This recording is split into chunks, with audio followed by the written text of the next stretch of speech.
எத்தனை நாட்டு தமிழரை இணைத்துவோம் ஒவ்வொரு நாடும், எத்தனை அமைப்பின் நட்பினை கொண்டோம் ஒவ்வொரு நாடும், எத்தனை கேள்விகள் எத்தனை பதில்கள் ஒவ்வொரு நாடும், எத்தனை எத்தனை எத்தனை எத்தனை ஒவ்வொரு நாடும்.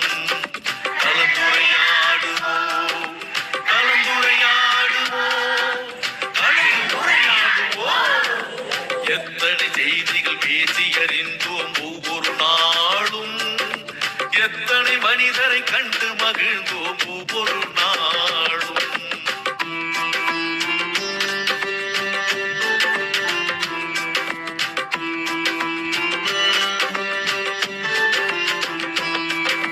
திருக்குறள் வாழ்த்து பாடினோம், இசை தமிழ் பாடலும் பாடினோம், அறிவு வளர்ச்சிக்கு தேவைப்படும் வழி அனைத்தும் அனைத்தும் தேடினோம், ஆற்றல் மிகுந்த மனிதரை எல்லாம் தேடி தேடி ஓடினோம், அவர் உரை முடிந்த பின்னால் நாமும் அவருடன் கலந்து பேசினோம், உடல் நலம் பேசினோம் மனநலம் பேசினோம், பேச வேண்டிய வாழ்வின் செய்திகள் அடுக்கி அடுக்கி பேசினோம், சான்றிதழ் தந்தோம் வலையொலி தந்தோம் அன்பும் நன்றியும் போற்றினோம்.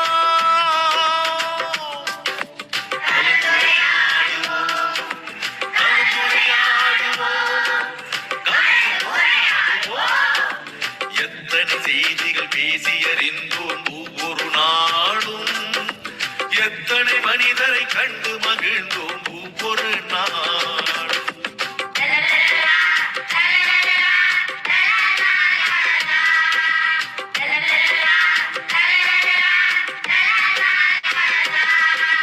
சங்க தமிழும் பேசினோம், இன்றைய தமிழும் பேசினோம், எந்த தமிழை பேசினாலும் நாம் பகுத்தறிவுடனே பேசினோம், சொல்லிய தொடங்கி சுவடிகள் வரையில் தோண்டி தோண்டி பேசினோம், பெண்ணியம் தொடங்கி சூழ்நிலை வரையில் ஆய்ந்து தோய்ந்து பேசினோம், கவிதைகள் பாடினோம் கதைகளும் கூறினோம், பட்டிமன்றத்து நிகழ்வுகள் கூட பார்த்து பார்த்து பேசினோம், பிள்ளைகள் தொடங்கி பெரியவர் வரையில் இணைப்புரை தந்து பேசினோம்.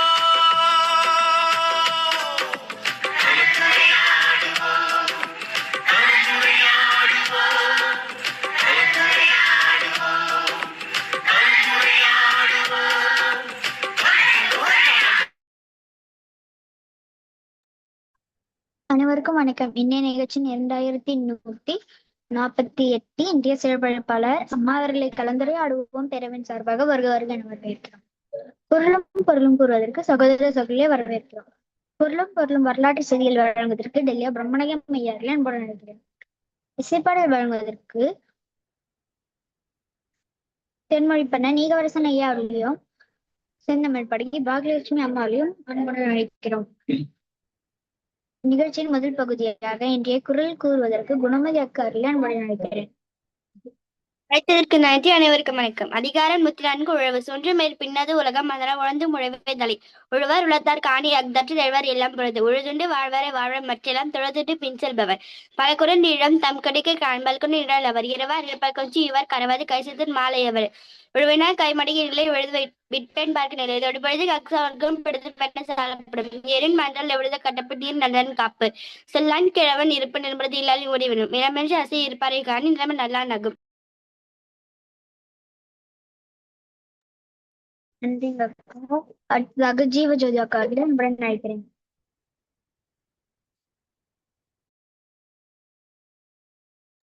அக்கா மியூட்ல இருக்கீங்க. அழைப்பதற்கு நன்றி.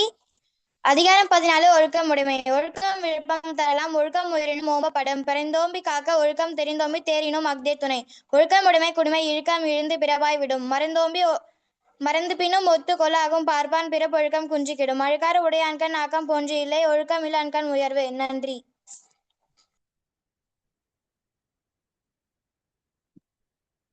நன்றிங்கக்கா. அடுத்ததாக குரலும் பொருளும் கூறுவது பொருளும் பொருளும் வரலாற்று செய்திகள் வழங்குவதற்கு டெல்லியா பிரம்மணயம் ஐயாரில் அன்புடன் அழைக்கிறேன்.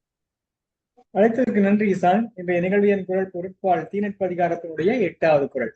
கொல்லும் கருமம் ஒலற்றுபவர் கேண்மை சொல்லடா சோரவிடல். நிறைவேற்றக்கூடிய செயலை நிறைவேற்ற முடியாமல் கெடுப்பவரின் உறவை அவருக்கு தெரியாமலேயே மெல்ல மெல்ல விட்டுவிட வேண்டும். இனி வரலாற்றில் இன்று மே மாதம் 13ஆம் நாள். இதே நாளில் தான் 1648ஆம் ஆண்டு தில்லியில் செங்கோட்டை கட்டிப்பிடிக்கப்பட்டது. 1787ஆம் ஆண்டு ஆஸ்திரேலியாவில் குடியேற்றத்தை ஆரம்பிப்பதற்கென 11 கப்பல்களில் 772 சிறை கைதிகளையும் குற்றவாளிகளையும் ஏற்றுக்கொண்டு captain Arthur Phillip England Portsmouth துறையை விட்டு புறப்பட்டார். 1830ஆம் ஆண்டு ஈக்குவடார் கொலம்பியாவிலிருந்து விடுதலை அடைந்தது. 1861ஆம் ஆண்டு பாகிஸ்தானின் முதலாவது தொடர்ந்து சேவை கராச்சி முதல் கோத்ரி வரை தொடங்கப்பட்டது. 1880ஆம் ஆண்டு நியூ ஜெர்சியில் மென்லோ பூங்காவில் தாமஸ் ஆல்வா எடிசன் மின்சாரத்தில் இயங்கும் தனது முதலாவது தொடர்ந்தை சோதித்தார். 1939ஆம் ஆண்டு முதலாவது பண்பலை வானொலி நிலையம் ஐக்கிய அமெரிக்காவின் கனடிக்கட் மாநிலத்தில் அறிமுகப்படுத்தப்பட்டது. 1952ஆம் ஆண்டு இந்திய நாடாளுமன்றத்தில் மாநிலங்களவை முதலாவது அமர்வு இடம்பெற்றது. 1954ஆம் ஆண்டு சிங்கப்பூரில் தேசியத்துக்கு எதிரான சீன பாடசாலை மாணவர்களின் போராட்டம் இடம்பெற்றது. 1958இல் அல்ஜீரியஸ் பிரெஞ்சு ராணுவ அதிகாரிகள் சிலர் ராணுவ புரட்சியில் ஈடுபட்டனர். 1996ஆம் ஆண்டு வங்கதேசத்தில் வீசிய கடும் புயலில் சிக்கிய 600 பேர் இறையில் இறந்தனர். 2005ஆம் ஆண்டு உஸ்பெகிஸ்தான் ஆண்டிஜான் என்ற இடத்தில் காவல்துறையினர் போராட்டக்காரர்கள் மீது சுட்டதில் 187 பேர் கொல்லப்பட்டனர். 2006ஆம் ஆண்டு திமுக தலைவர் மு. கருணாநிதி 5வது முறையாக தமிழக முதல்வர் பதவியை ஏற்றார். 2011ஆம் ஆண்டு பாகிஸ்தானின் சார்சா மாவட்டத்தில் 2 குண்டுகள் வெடித்ததில் 98 பேர் கொல்லப்பட்டனர், 140 பேர் காயப்பட்டனர். 2014ஆம் ஆண்டு துருக்கியில் நிலக்கரி சுரங்கம் ஒன்று இடம்பெற்ற வெடிப்பில் 301 பேர் தொழிலாளர்கள் உயிரிழந்தனர். இதே நாளில் 1918ஆம் ஆண்டு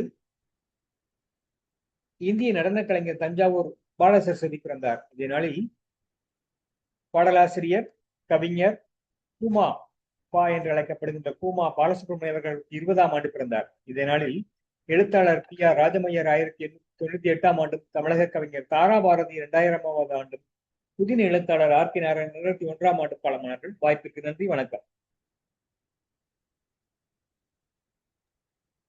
நன்றிங்க.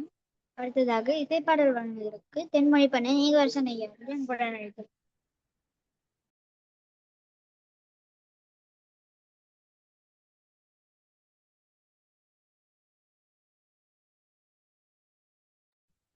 ஐயா, அனைத்து தமிழ் நெஞ்சங்களுக்கும் அன்பான வணக்கம். பாவலரேறு அவர்களுடைய பாடல் இது. பழந்தமிழ் நாட்டில் நாம் பைந்தமிழ் மொழியில் தமிழ் வழி கல்வியில் படிப்பதுதானே முறை என்று பாவலரேறு அவர்கள் கூறுகிறார்கள். இது அவர் இயற்றிய பாடல் இது. பழந்தமிழ் நாட்டில் பைந்தமிழ் மொழியில் படிப்பதுதானே முறை. பழந்தமிழ் நாட்டில் பைந்தமிழ் மொழியில் படிப்பதுதானே முறை. இழந்தன்னம் உரிமை எய்திட தடுக்கும் இழிஞ்சரின் செவிப்பட அறை. இழந்தன்னம் உரிமை எய்திட தடுக்கும் இழிஞ்சரின் செவிப்பட அறை. பழந்தமிழ் நாட்டில் பைந்தமிழ் மொழியில் படிப்பதுதானே முறை. இழந்தன்னம் உரிமை எய்திட தடுக்கும் இழிஞ்சரின் செவிப்பட அறை. கனித்தமிழ் நிலத்தில் கண்ணெனும் தமிழில் கற்பதுதானே சரி. கனித்தமிழ் நிலத்தில் கண்ணெனும் தமிழில் கற்பதுதானே சரி. தனித்தமிழ் மொழியை தாட்டிய பகையை தனலிட்டே உடன் ஏறி. தனலிட்டே உடன் ஏறி. தமிழ் வழங்கிடத்தில் தாய்மொழி வழியாய் தமிழர் படிப்பதா பிழை. அமிழ்ந்தவர் எழுந்தால் அயலவர்க்கென்ன அயராது நீ முனைந்துவை. பழந்தமிழ் நாட்டில் பைந்தமிழ் மொழியில் படிப்பதுதானே முறை.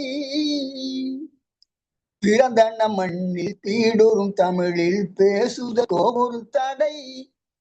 பிறந்தன்ன மண்ணில் பீடுறும் தமிழில் பேசுதற்கோ ஒரு தடை. மறந்த பண்பாட்டை மறவர்கள் மீட்க மறிப்பவர் எவர் கொடிருடை. முத்தமிழ் தரையில் முதுதமிழ் மொழியில் முறைப்பட பயில்வதா தீது. எத்துறை அறிவையும் ஏற்கும் தமிழே இனியுங்கள் பருப்பு வேறாது. அத்தனை பாட்டனை அடிமை செய்தது போல் யாரை இங்கரற்றுவாய் இன்னும்.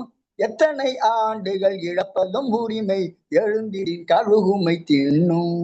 எத்தனை ஆண்டு இழப்பதம் உரிமை எழுந்திடின் கழுகும் தின்னும் பழந்தமிழ் நாட்டில் பைந்தமிழ் மொழியில் படிப்பதுதானே முறை இழந்தன உரிமை எய்திட தடுக்கும் கிரிஜரி செவிப்பட அறை. நன்றி தம்பி, நன்றி, வணக்கம். நன்றிங்க ஐயா. இத்தனை முதலாம் போய் நிறைவடைகிறது. இரண்டாம் பகுதி குணமதி அக்காரிடம் ஒப்படைக்கிறேன். நன்றி. அழைத்ததற்கு நன்றி. அனைவருக்கும் வணக்கம்.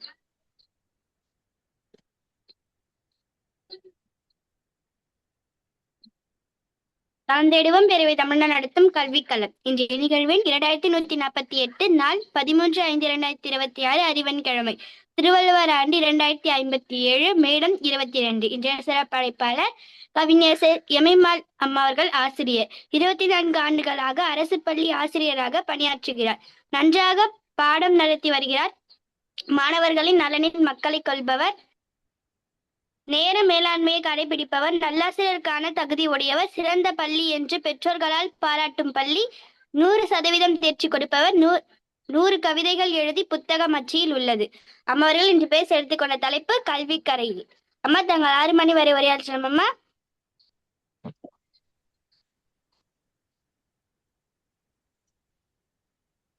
அம்மா தொடங்குங்க. அனைவருக்கும் வணக்கம்.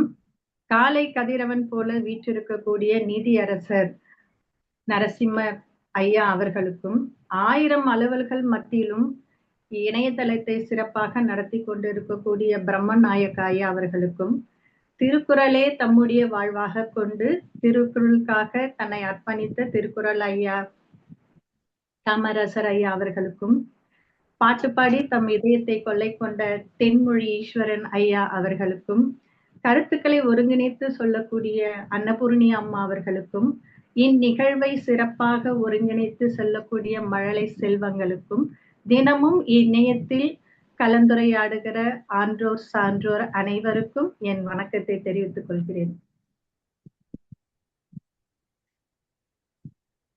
சாக்ரட்டிஸோட மாணவர் யாருன்னு கேட்டா பிளாட்டோ. பிளாட்டோட மாணவர் அரிஸ்டாட்டில். அரிஸ்டாட்டில் மாணவர் என்ன, இந்த கிரேட் அலெக்சாண்டர். உலகத்தையே ஒரு குடையின் கீழே ஆள நினைத்து வெற்றி கண்டவர் அலெக்சாண்டர். அவர்கிட்ட போய் கேக்குறாங்க, எப்படி இந்த உலகத்தை ஒரு குடையின் கீழே நீங்க கொண்டு வந்தீங்க அப்படின்னு கேக்குறாங்க. அதுக்கு அவர் என்ன பதில் சொல்றாரு அப்படின்னா, இந்த உலகத்துக்கு வரத்துக்கு காரணமா இருந்தது என்னுடைய பெற்றோர், ஆனா உலகம் என்னிடம் வரத்துக்கு காரணமா இருந்தது என்னுடைய ஆசிரியர் அப்படின்னு சொல்றாரு. கற்பிப்பவர் ஆசிரியர், ஆனா கற்றுக்கொண்டே கற்பிப்பவர் சிறந்த ஆசிரியர். நான் ஒரு ஆசிரியர் என்பதுல நிச்சயமா பெருமிதம் கொள்கிறேன். இப்ப கல்வி கரையில அப்படின்றதுதான் நம்மளோட தலைப்பு. கல்வி அப்படின்னா கற்றல். இந்த அடிச்சொல்லிலிருந்து தான் கல்வி என்ற சொல்லே என்ன உருவாகுது. கல்வி அப்படின்னு சொன்னா கலைதல், தோண்டுதல், இந்த மாதிரி பொருளும் அந்த சொல்லுக்கு சொல்லலாம். இப்ப கல்வின்னா ஒரு நிலத்தை கலரி அதை பண்படுத்தி அதை வளப்படுத்துறதுக்கு நம்ம கலப்பை எப்படி ஒரு உறுதுணையா இருக்குதோ, அது போல மனுஷரோட மனதில் இருக்கக்கூட அறியாமன்ற இருளை நீக்கி அதை சீர்படுத்தி அறிவை புகுத்தி நல்வழிப்படுத்தக்கூடிய ஒரு கருவி தான் கல்வி. கல்வின்றது ஒரு பள்ளியிலயோ ஒரு கல்லூரியிலயோ படித்து முடிந்து போறது கல்வி கிடையாது. நம்ம கருவறையில இருந்து தொடங்கி கல்லறை போற வரைக்கும் தொடர்ந்து செயல்படக்கூடிய ஒரு நிகழ்வு தான் கல்வி. கல்வின்றது வெறும் ஏட்டு கல்வி மட்டும் கிடையாது. கல்வினா ஏழைக்கு ஒரு செல்வம், செல்வர்களுக்கு அணிகலன், பெண்களுக்கு பாதுகாப்பு, வீட்டுக்கு விளக்கு, நாட்டுக்கு நன்மை. இந்த மாதிரி கல்வியோட சிறப்புகளை நம்ம அறிஞர் சொல்றத சொல்லிக்கிட்டே போலாம். இப்போ நான் ஒரு கதை மூலமா இதை உங்களுக்கு சொல்ல ஆசைப்படுறேன். 2 நாட்டுக்கிடையே என்ன பண்ணுதுன்னா போர் நடக்குது. போர் நடக்கிறப்ப என்ன வரும், 2 நாட்டு சண்டை போட்டா ஒரு அரசர் வெற்றி பெறுவார், இன்னொரு அரசர் தோல்வி அடைவார். வெற்றி பெறசர் அரசர் என்ன பண்ணுவாருன்னா, தோல்வி அடைஞ்ச நாட்டுல இருக்கக்கூடிய அந்த வளங்கள் எல்லாத்தையும் அதோட சேர்த்து மனிதர்களையும் அழைச்சிட்டு அவர் நாட்டுக்கு போயிடுவாரு. அப்படி போறப்போ அடிமையா போன ஒரு மனுஷர் என்ன பண்றாருன்னா, வெற்றி அடைந்த அரசர்கிட்ட போயிட்டு, என் நாட்டுக்கு நான் போனோம், எனக்கு நிறைய கடமைகள் இருக்கு, என் குடும்பத்தை நான் காப்பாத்தணும், அதனால என்னை விடுதலை பண்ணுங்க அப்படின்னு கேக்குறாரு. அப்போ அந்த அரசர் என்ன சொல்றாரு சிரிச்சுக்கிட்டே, நீ என்னோட அடிமை, நான் போர்ல வெற்றி பெற்று ஒரு விடுதலை அடையணும்னா அதுக்கான விலையை நீ கொடுக்கணும், உன்கிட்ட இப்ப என்ன இருக்கு அப்படின்னு கேக்குறாரு. அவன் முழிக்கிறான். சரி நீ போத்திருக்கிறீ இல்லையா, அந்த போர்வைய கொடுன்னு கேக்குறாரு. இல்ல இல்ல, என் தாய்நாட்டு போறதுக்கு ரொம்ப தூரமாகும், அங்க போற வழியில ரொம்ப குளிரா இருக்கும், அதனால அந்த போர்வை எனக்கு தேவை அப்படின்னு. சரி வேற என்ன வச்சிருக்க சாப்பிடறதுக்கு அப்படின்னு கேக்குறாரு. அப்ப என்ன சொல்றாருன்னா, ஒரு பேரிச்சம்பழம் கொத்து வச்சிருக்கேன் அப்படின்னு சொல்றாரு. அப்ப பேரிச்சம்பழமும் குத்துடு அப்படின்னு கேக்குறாரு. இல்ல இல்ல, நான் போறப்ப ரொம்ப பசிக்கும், அதனால எனக்கு பசிக்கு வந்து இந்த பேரிச்சம்பழம் எனக்கு தேவை.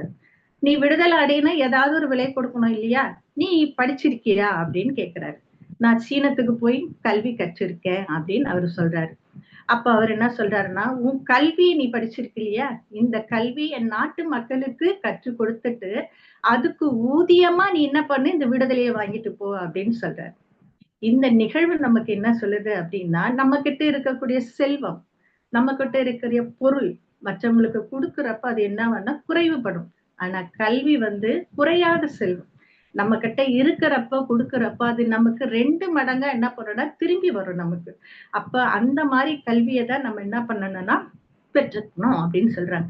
அதுல வந்து என்ன சொல்றாங்க அப்படின்னா, விவேக சிந்தாமணி அப்படின்னு ஒரு பாட்டு இருக்கு. அதுல வந்து வெள்ளத்தால் அழியாது, வெந்தழலால் வேகாது, வேந்தராலும் கொல்லத்தான் இயலாது, கொடுத்தாலும் நிறைவழிய குறைவுபடாது, கல்வர் எவராலும் களவால முடியாது, உள்ளத்தே கல்வி எனும் பொருள் இருக்க, பொருள் தேடி உலகமெங்கும் பொருள் தேடி உழல்வது என்னே அப்படின்னு சொல்றாங்க. இப்ப கல்வின்னு எடுத்துக்கிட்டோம்னா அது வெள்ளத்தாலும் அழியாது, நெருப்பாலையும் வேகாது, மன்னர் வேணும்னு கேட்டாலும் கொடுக்க முடியாது, நம்மளா நினைச்சாதான் அவர்கிட்ட கொடுக்க முடியும், அவரா நம்ம கிட்ட இருந்து களவாட முடியாது, திருடனும் அதை எடுத்துட்டு போக முடியாது. அப்போ உள்ளத்திலே நம்ம கல்வின்ற பெரும் செல்வம் இருக்கிறப்ப இந்த உலகத்துல பொருள் தேடி எதுக்கு நீங்க அலையறீங்க, இதுதானே இருக்கிறதுலே பெரிய செல்வம் அப்படின்னு சொல்றாங்க. இப்ப இலக்கியத்துல எல்லாம் நம்ம பார்த்தோம்னா, நம்ம நாலடியார்ல பார்த்தோம்னா அதுலயும் ஒரு பாட்டு வரும். கல்வி கரையில கற்பவர் நாள் சில, மெல்ல நினிக்கின் பிணிப்பல, தெல்லிதின் ஆராய்ந்த அமைவுடைய கற்பவே. இதனோட பொருள் அப்படின்னா, கல்வி கரையில, கல்வி வந்து கடல் போல பெருசா இருக்குது, ஆனா அதை கற்று நினைக்கிற மனுஷனோட ஆயுள் காலம் வந்து ரொம்ப குறைவு. அப்போ அந்த மாதிரி குறைவான நாட்கள்ல நம்ம எதை படிக்கணும்ன்றத தேர்ந்தெடுத்து அதை படிக்கணும். இப்ப அது தேர்ந்தெடுத்து படிக்கிறப்ப கூட பிணிப்பல, அதுல நோய்கள் வரும், தடைகள் வரும், எல்லாமே வரும். ஆனா அதையெல்லாம் விலக்கிட்டு நமக்கு எது தேவையோ அந்த கல்வியை நம்ம என்ன பண்ணணும் எடுத்துக்கணும் அப்படின்னு சொல்றாங்க. இப்ப இந்த மாதிரி பாத்தீங்கன்னா நிறைய நம்ம சொல்லிக்கிட்டே போலாம். கற்கை நன்றே கற்கை நன்றே, பிச்சை புகினும் கற்கை நன்றே. ஒரு ஏழ்மையா இருக்கிற செல்வனா, ஏழ்மையா இருக்கணும் இருந்தா கூட நீ பிச்சை எடுத்தாவது கல்வியை கற்றுக்கோ. அப்ப இந்த கல்வின்றது எவ்வளவு உயர்வுடையது அப்படின்ட்டு நம்ம என்ன பண்றோம் பார்க்கணும். அப்புறமா இன்னொரு ஒரு நிகழ்ச்சி உங்களுக்கு நான் சொல்றேன். ஒரு குரு இருந்தாரு, அவருக்கு வந்து 3 சீடர்கள் இருந்தாங்க. அப்ப அந்த குரு வந்து என்ன பண்றாரு, பயணப்பட்டு போறப்போ ஒரு பரந்த நிலப்பரப்பு, ஒரு நிலவெளியை பாக்குறாரு. அந்த நிலத்துல பாத்தீங்கன்னா நிறைய பொற்புதர்கள் வந்தெல்லாம் அப்படியே அந்த நிலத்தை வந்து ஆக்கிரமிச்சிருக்கு.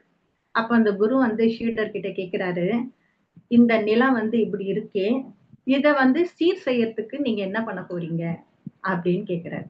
அதுக்கு முதல் சீடன் என்ன சொல்றான்னா, ஒவ்வொரு கலையா நம்ம பிடுங்கி போட்டோம்னா இந்த நிலத்தை நம்ம சீர்படுத்திடலாம் அப்படின்னு சொல்றாரு. 2வது சீடன் என்ன சொல்றோம், ஒவ்வொரு கலையா நம்ம எடுக்கிறதுக்கு எவ்வளவு நேரம் ஆகும், அதனால இதுக்கு வந்து வேற ஏதாவது ஒரு கருவி எடுத்து நம்ம ஈஸியா அதை என்ன பண்ணலாம், கிளீன் பண்ணிடலாம், அதை சீர்படுத்திடலாம் அப்படின்னு சொல்றாரு. 3வது சீடர் என்ன சொல்வாருன்னா, என்னத்துக்கு ஒரு கருவியும் கொண்டு வந்து அதை கிளீன் பண்ணணும், மொத்தமா எரிச்சுட்டா ஒரே நொடியில அது கிளீன் ஆயிட போகுது அப்படின்னு சொல்றாரு. அதுக்கு அந்த குரு என்ன சொல்றாருன்னா, நிலம்தான் உங்க மனசுல இருக்கிற தேவையில்லாத கழிவுகள், தேவையில்லாத நினைவுகளா இந்த குப்பைகளை நீங்க வச்சிருக்கீங்கன்னு நினைச்சீங்க, இப்ப நீங்க என்ன பண்ணுவீங்க? அப்ப முதல் சீடர் என்ன சொல்வாருன்னா, இப்போ ஒரு கலையா பிடுங்கணும்னு சொன்ன இல்லையா, அதே மாதிரி மனதுக்குள்ள இருக்கிற ஒவ்வொரு தீய எண்ணங்களையும் நம்ம எடுத்து வெளியே போடணும் அப்படின்றாரு. ரெண்டாவது சீடர் என்ன சொல்றாரு அப்படின்னா, ஒவ்வொரு தீய செயலும் என்றது ரொம்ப கஷ்டம். அதனால நம்ம என்ன பண்ணணும் அப்படின்னா, யோகா, தியானம், பயிற்சி இந்த மாதிரி மூலமா நம்ம உடலை, நம்ம மனதை நம்ம என்ன பண்ணலாம், தூய்மைப்படுத்திக்கலாம் அப்படின்னு சொல்றாரு. மூணாவது சீடர் என்ன சொல்வார்னா, எதுக்கு யோகா இதெல்லாம், ஒரு கடவுள்கிட்ட சரணடைஞ்சு என் பாவத்தெல்லாம் மன்னிச்சுட்டு எனக்கு ஒரு நல்ல புத்தியை கொடுன்னா அவரு குத்துட்டு போறாரு எதுக்கு அப்படின்னு. அப்ப குரு இந்த 3 சீடருக்கும் எந்த பதிலும் சொல்லல. கொஞ்ச காலம் கடந்து போச்சு. மறுபடியும் அதே பக்கத்துல வராங்க. இப்போ அந்த நிலத்துல செழிப்பான பயிர்கள்லாம் நல்லா விளைஞ்சு நல்ல விளைச்சல கொடுத்துருக்கு. அப்போ அந்த குரு அப்பதான் அவங்க சீடர்கிட்ட சொல்றாங்க, நிலம் புல் பூண்டு களைகள் வர்றது இயற்கை. அத நம்ம களையணும்னு நினைச்சோம்னா களைவும் மறுபடியும் வரும், களைவும் மறுபடியும் வரும். அதனால நிரந்தரமா போக்கணும் அப்படின்னா அங்க ஒரு நல்ல விதைய விதைச்சுமானா களைகள் வரப்போறதுக்கு வாய்ப்பே கிடையாது. அப்ப நம்ம மனசு என்ற ஒரு எண்ணத்துல நல்ல கருத்துக்கள், நல்ல சிந்தனைகள், நல்ல செயல்கள் நம்ம ஆழ் மனசுக்குள்ள போட்டோம்னா நம்ம மனசுல இருக்கிற தீய எண்ணங்கள்லாம் என்ன பண்ணும், வெளியே போகும். கல்வியும் நம்ம மனச சுத்திகரிக்கிற ஒரு கருவிதான். கல்வி நம்ம எடுத்துக்கிட்டோம்னா கல்வி கரையில அப்படின்னு நம்ம சொல்றோம் இல்லைங்களா? அதே மாதிரி என்ன பண்ணோம்னா திருக்குறள்ல சொல்லலாம். ஔவையார் மூதுரையில என்ன சொல்வாருன்னா, ஔவையார் சொல்வாருன்னா, எண்ணும் எழுத்தும் கண்ணெனத்தகும். எண்ணுன்றது கணக்கு, எழுத்துன்றது இலக்கியம். இது ரெண்டுமே 2 கண் போன்றது. கண்ணு இல்லாதவங்க இந்த உலகத்தை எப்படி பார்க்க முடியாதோ அதே போல கல்வி அறிவு இல்லைன்னா இதுல இருக்கிற அறியாமை இருள இருந்து நம்ம வெளியே வர முடியாது அப்படின்னு அர்த்தம். இப்போ ஒரு முறை என்ன பண்ணாங்கன்னா, ஒருமைக்கண் தான் கற்ற கல்வி ஒருவருக்கு எழுமையும் ஏமா புடைத்து.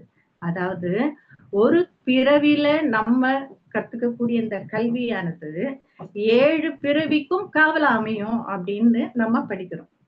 ஆனா இப்ப இருக்கிற மாணவர்கள் என்ன சொல்றாங்க அப்படின்னா, இப்ப படிக்கிற படிப்புக்கும் நான் செய்யற வேலைக்கும் எந்த சம்பந்தமும் இல்லை. இப்ப படிக்கிற கல்வி இந்த பிறவிக்கு எனக்கு பயன் கொடுக்கலையே, அப்ப 7 பிறவிக்கு எப்படி இது பாதுகாவலா அமையும் அப்படின்ற மாதிரி நிறைய பேர் நான் படிச்ச படிப்புக்கும் நான் செய்யற வேலைக்கும் எந்த சம்பந்தமும் கிடையாது, அப்ப நான் எப்படி கல்வி கற்றுக்குது அப்படின்னு சொன்னாங்க. அவங்களுக்கு என்ன பண்ணேன்னா, நான் உங்களுக்கு அது விளக்கம் சொல்றேன் அப்படின்னு நான் சொல்லிட்டேன். இப்ப எனக்குள்ளயும் ஒரு கேள்விதான். அப்ப வள்ளுவர் பொய் சொல்லவா? ஏன்னா அவர் பொய்யில் புலவர், பொய்யே பேச மாட்டார். அவர் சின்ன போதர், அவருக்கு நிறைய இருக்கு. அப்ப இலக்கியமும் இலக்கங்களும் நமக்கு என்ன சொல்லாது, பொய் சொல்லாது. அப்ப எங்க தப்பு நடக்குது? என்ன பண்ணணும்? மாணவர்கள் படிக்கிறாங்க, ஆனா அவங்களுக்கான வேலை கிடையாது.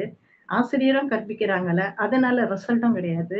அப்ப இங்க தப்பு நடக்குது அப்படின்றப்போ நம்ம சமூக கூடத்துல ஒரு 4 தூண்கள் நம்ம சொல்லுவோம். சமுதாயத்துல என்னன்னா, சட்டமன்றம், நிர்வாகத்துறை, நீதித்துறை, ஊடகத்துறை 4 தூண்கள் இருக்கும். அதுல ஒரு கால் போனாலும் நம்ம சமுதாயம் சீரழிஞ்சிச்சுன்னு அர்த்தம். எனக்கு தெரிஞ்சு கல்வியிலும் ஒரு 4 தூண்களை நான் நினைக்கிறேன். என்ன அப்படின்னா, ஆசிரியர், மாணவர், பெற்றோர், சமூகம். இந்த ஆசிரியர், மாணவர், பெற்றோர், சமூகம் 4 தூண்களும் அதாவது சேர்ந்து இருந்தாதான், சேர்ந்து செயல்பட்டாதான் கல்வின்ற ஒரு செல்வத்தை ஒழுங்கா நம்ம மாணவர்கள் கிட்ட கொடுக்க முடியும். அப்போ என்ன பண்ணணும் அப்படின்னா, அப்ப எங்க தப்பு நடக்குது அப்படின்றப்போ ஆசிரியரை பத்தி தெரிஞ்சுக்கணும் அப்படின்னா, நம்ம ஆசிரியர் பத்தி சொல்லவே வேண்டாம். எல்லா ஆசிரியருமே அர்ப்பணிப்போட வேலை செய்யறவங்க தான். ஒரு சிலர் இருப்பாங்க, அதெல்லாம் நம்ம இது பண்ண. அப்ப 80-20 ரூல்ஸ்ன்னு சொல்லுவாங்க இல்லையா? 28 20% அப்படி இருந்தாங்கன்னா 80% இப்படி இருக்கும்ன்ற மாதிரி எல்லாம் நம்ம சொல்லுவோம் இல்லையா? அந்த மாதிரி அங்க ஒண்ணு இங்க ஒண்ணு இருக்கும். அதனால அதை நம்ம பெருசா எடுத்துக்கல. சரி, இதை நம்ம பண்றதுக்கு என்ன பண்ணலாம் அப்ப அப்படின்னு பாக்குறப்போ, நன்னூல்ல ஒரு ஆசிரியருக்கான இலக்கணம் சொல்லிட்டு ஒரு 15 வகையான இலக்கணத்தை கொடுப்பாரு நன்னூல் பவநந்தி முனிவர். அதுல ஒரு 4 உவமைகளை ஆசிரியருக்கு சொல்வார். ஆசிரியர் எப்படி இருக்கணும் அப்படின்னு சொல்றப்போ, நிலம் மாதிரி இருக்கணும், மலை மாதிரி இருக்கணும், தராசு நிறைக்கோள் மாதிரி இருக்கணும், மலர் மாதிரி இருக்கணும் அப்படின்னு. நிலம் மாதிரி எப்படி இருக்க முடியும் ஒரு ஆசிரியர் அப்படின்னா, நிலம் ரொம்ப பரந்துபட்டது. ஒரு நிலத்துல இருந்து ஒரு நிலத்தை முழுமையா பார்க்க முடியும்னா கண்டிப்பா முடியாது. ஏன்னா நம்ம ஏதாவது ஒரு வானத்து மேல ஏரோப்ளைன்ல இல்லாட்டி வேற எதனா போனோம்னா அந்த நிலத்தை முழுமையா பார்க்க முடியும். ஆனா ஒரு இடத்துல இருந்துக்குன்னே அது ஃபுல்லா நம்ம பார்க்க முடியுமா? பார்க்க முடியாது. ஆனா அந்த மாதிரி பரந்துபட்ட நிலம் இருக்கும். நிலத்தோட இன்னொரு சிறப்பு அம்சம்னா, அதை வெட்டுறவன் குழி தோன்றதையே தாங்கி நிற்கக்கூடியது நிலம். நிலத்துல நிறைய வளங்கள் இருக்கு.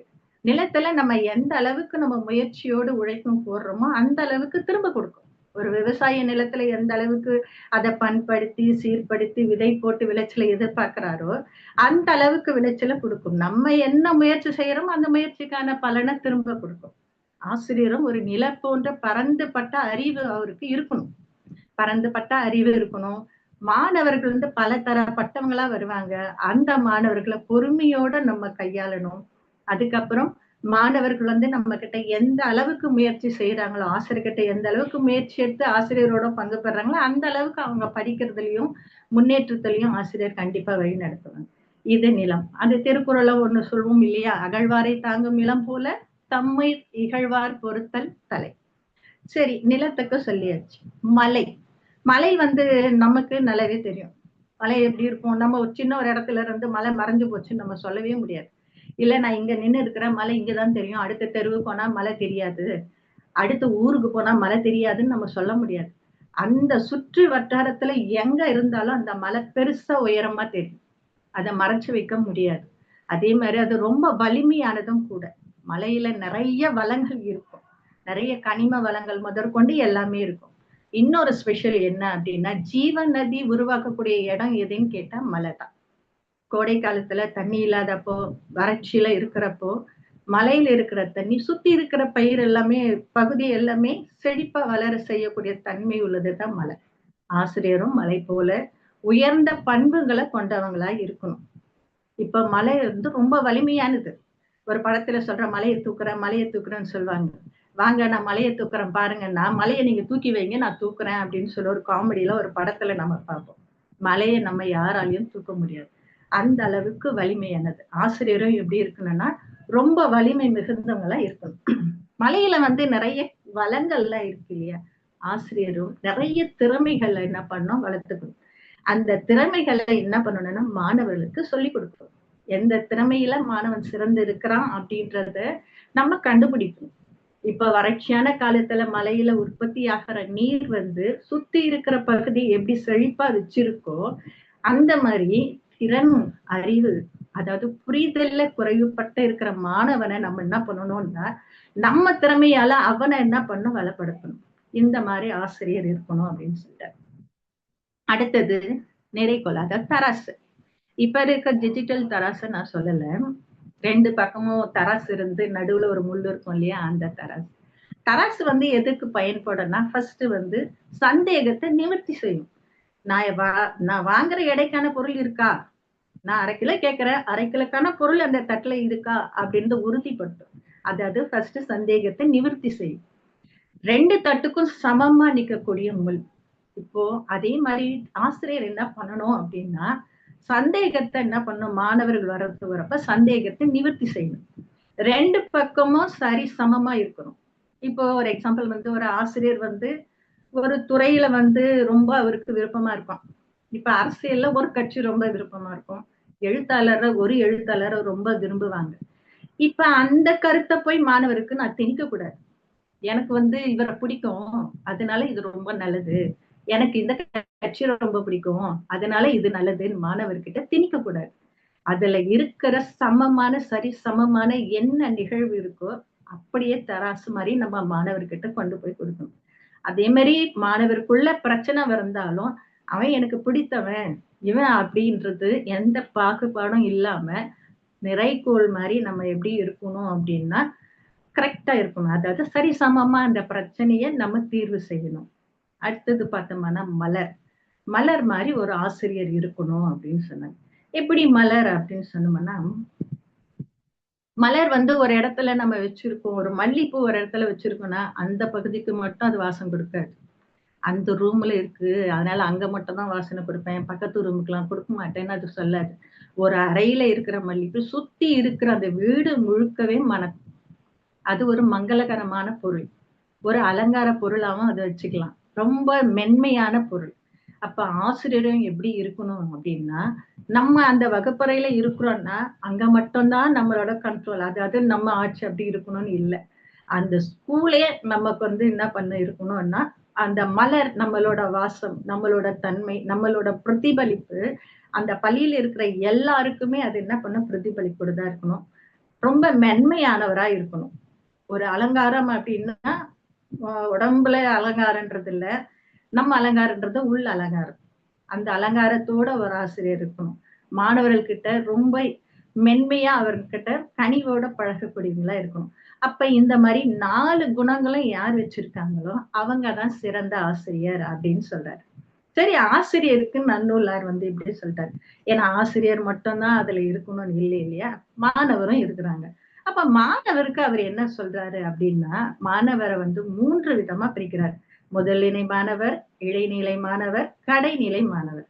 அப்ப முதல்நிலை மாணவருக்கு எதை எடுத்துக்காட்டா சொல்றாரு அப்படின்னு கேட்டா, எதை எடுத்துக்காட்டா சொல்றாருன்னா, அன்னப்பறவையும் பசுவும். அன்னப்பறவையும் பசுவும் முதல் நிலை மாணவருக்கு சொல்றாரு.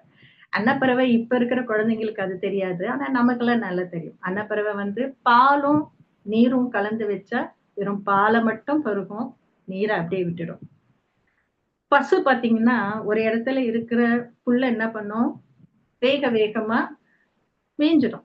ஒரு இடத்துல போயிட்டு நிதானமா என்ன பண்ணும், மேய்ஞ்சத மறுபடியும் என்ன பண்ணா அசைப்போடும். இப்ப முதல்நிலை மாணாக்கர் பாலும் நீரும் கலந்து வச்சா பாலை மட்டும் பருகுது, நீரை விட்டது இல்லையே அன்னப்பறவை. ஒரு ஆசிரியர் ஒரு பகுதியோ இல்லாட்டி ஒரு குறிப்பிட்ட ஒரு செயலையோ விளக்கத்துக்கு ஒரு எடுத்துக்காட்டா ஒரு சிலதெல்லாம் சொல்வார். அதுல நல்ல நிகழ்வும் இருக்கும், கெட்ட நிகழ்வும் இருக்கும். மாணவருக்கு தேவையானது இருக்கும், தேவையில்லாதது இருக்கும். ஏன்னா அது எளிமைப்படுத்தணும், அவனுக்கு புரியணுன்றதுக்காக ஒரு விளக்கத்தை கொடுப்பாங்க. அப்போ அவனுக்கு என்ன தேவையோ அதை மட்டும்தான் அவன் எடுத்துக்கணும், தேவையில்லாததை விட்டுணும். முதல்நிலை மாணாக்கரும் அது மாதிரிதான், அவனுக்கு என்ன தேவையோ அதை எடுத்துப்பான், தேவையில்லாததை விட்டுடணும். பசு மாதிரி ஆசிரியர் சூழ்நிலைக்கு வேக வேகமா ஒரு பாடமோ இல்லாட்டி ஒரு செயலோ கற்பிக்கிறாருன்னா அதை வேக வேகமா மாணவன் கிரகிச்சுக்கணும்.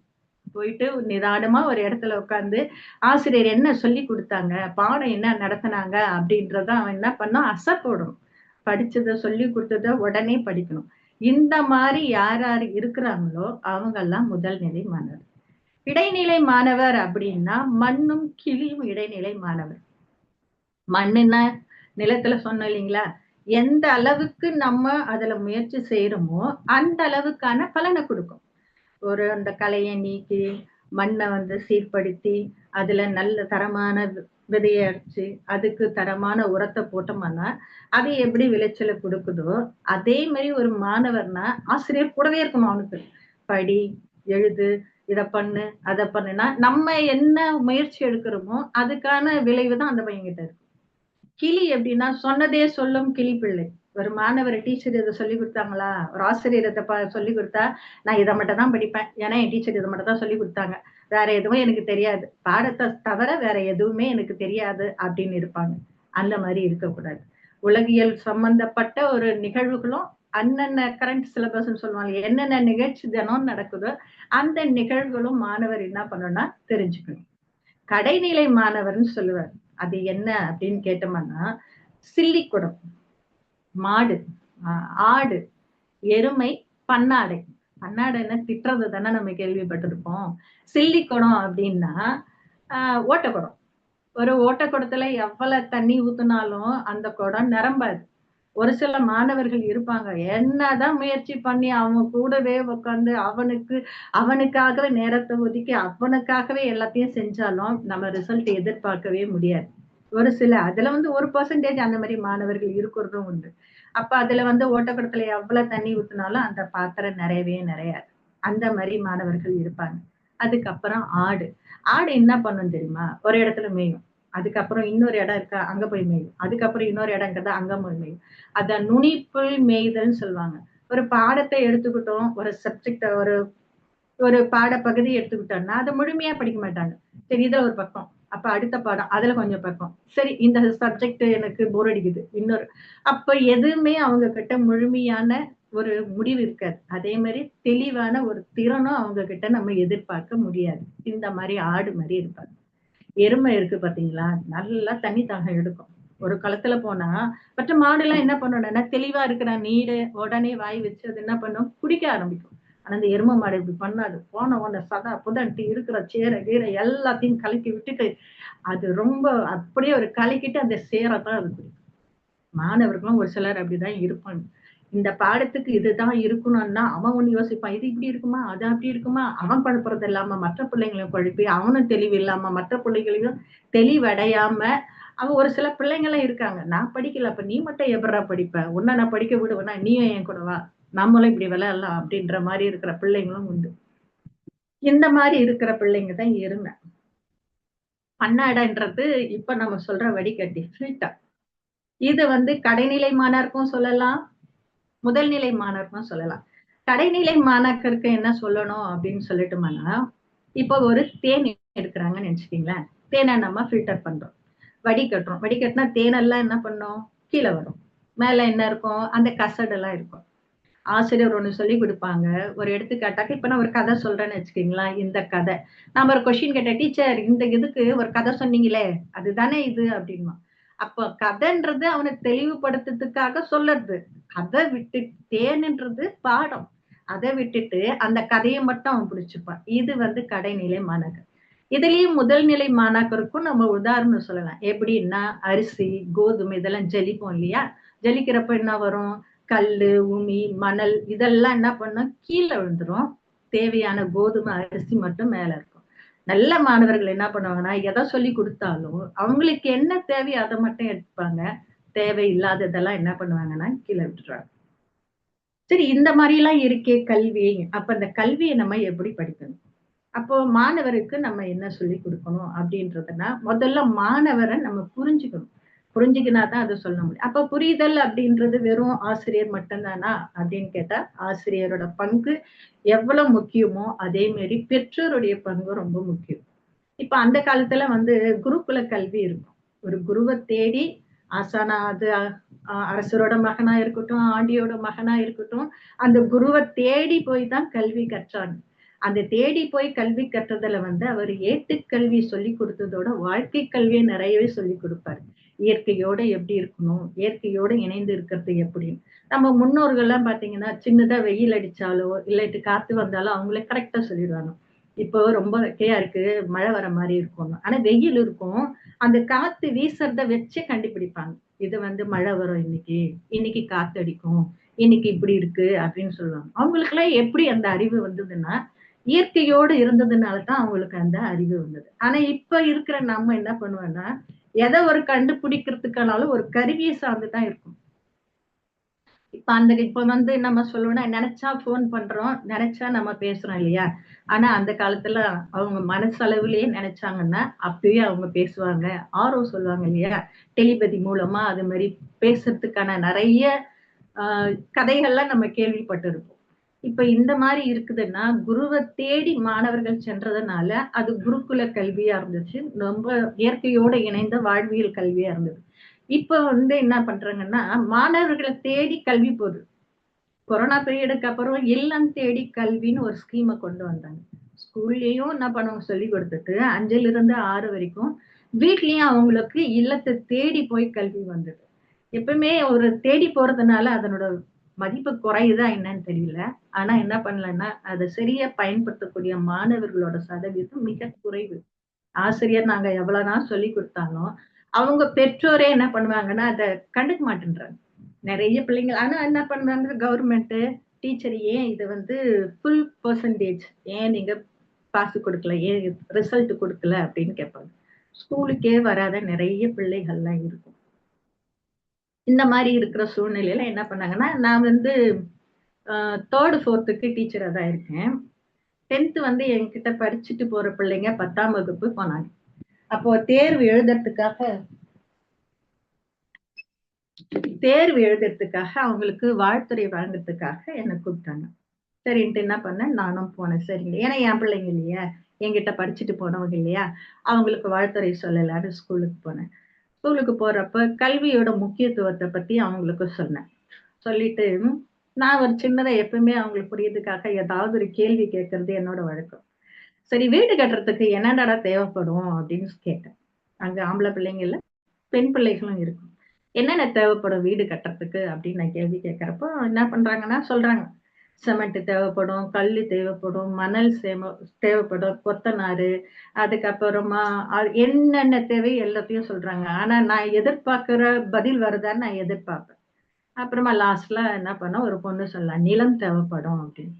அப்ப நிஜமாவே நமக்கு தேவையானது எல்லாமே, அதாவது சிமெண்ட், மணல், கல்லு, ஜல்லி, கொத்தனாரு, அதனோட மேஸ்திரி, சித்தாளு, இவங்க எல்லாமே வீடு கட்டுறதுக்கு இருந்தாலும் முக்கியமானது எதுன்னு கேட்டா நிலம்.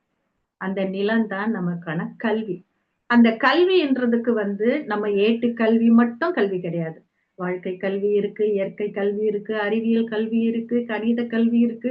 இந்த மாதிரி நம்ம பல கல்விகளை இணைச்சு இருந்தாதான் அந்த மாணவன், அதாவது அந்த வீடு கட்டுறதுக்கான எல்லா பொருளும் கிடைச்ச மாதிரி. வெறும் ஏட்டுக்கல்வி மட்டும் இருந்துச்சுன்னா, வெறும் சிமெண்ட் மட்டுமோ இல்லாட்டி வெறும் கல்லை மட்டும் வச்சுமோ ஒரு வீடு கட்ட முடியாது. அப்போ கல்வின்றது கேட்டாங்க இல்லையா, ஒருமைக்கண் தான் கற்ற கல்வி ஒருவருக்கு எழுமையும் ஏமா புடைத்து. ஏன் இந்த படிக்கிற கல்வி இந்த பிறவில ஏன் எனக்கு உதவல அப்படின்னா, வெறும் ஏட்டுக்கல்வியை மட்டும் படிச்சோம்னால இங்க நம்ம அந்த ஏட்டுக்கல்வி நம்ம படிக்கிறதும் நல்லதா இருந்தாலும் ஒரு குறிக்கோள் வச்சுக்கணும். இதுதான் நான் போறேன், இதைதான் நான் செய்ய போறேன்னா அதுக்கான முயற்சிகளை நம்ம செய்யணும் அப்படின்னு அந்த மாணவர்களுக்கு சொன்னேன். வீடு கட்டுறதுக்கு பேஸ், அதாவது அடித்தளம் எவ்வளவு முக்கியமோ அது மாதிரி நம்ம மனசு இந்த அடித்தளத்துல நல்ல, அதாவது தரமான பொருளை போட்டோம்னா அந்த அடித்தளம் ஆழமா இருந்தா அந்த கட்டடம் எவ்வளவு உயருக்கு போனாலும் அது எப்படி இருக்கும், வலிமையானதா இருக்கும். நம்ம பேஸ், அது அந்த அடித்தளம் நம்ம சரியா போடாம அது உள்ள இருக்கிற பொருளும் தரமான பொருளும் இல்லாம இருந்தா அந்த பில்டிங் வெறும் ஷோகேஸ் மாதிரி. இப்ப நாமளா வீடு கட்டுறதுக்கு தேடி தேடி நம்ம வீடு கட்டுறதுக்கும் ஒரு கான்ட்ராக்டர் கொடுத்து மொத்தமா கொடுத்து வீடு கட்டுறதுக்கான வித்தியாசம் இருக்கும். அததான் நான் என்ன சொல்வேன்னா, நீங்களா தேடி படிக்கிற கல்வின்றது ரொம்ப சிறப்புடா. ஆசிரியர் உங்களுக்கு வழிகாட்டுவாங்க. ஆனா நீ படிக்கணும்ன்றது உனக்கு என்ன தேவைன்னு ஆசிரியர் நீ நச்சரிக்கிட்டே இருக்கணும், இது என்ன அது என்னன்னு கேட்கணும் அப்படின்னு சொன்னேன். ஒரு குறிக்கோளை வச்சுக்கணும்டா அப்படின்னு சொல்லிட்டு, அதாவது குறி வச்சா இற விழணும் அப்படின்னு நான் சொன்னேன். ஏன்னா இப்ப நம்ம நிறைய அறிவுரையே சொல்லிட்டோம்னா பூமரங் சொல்லிடுறாங்க, இவங்க வயசானவங்க இந்த மாதிரிதான் எப்படி எல்லாம் சொல்லிட்டே இருப்பாங்க.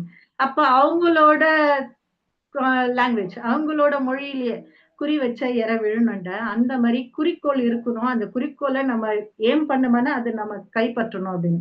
அப்ப ஒரு மாணவன் கேட்டா, அப்ப குறி வச்சா இற விழுமா டீச்சர் அப்படின்னா 10வது மாணவன்.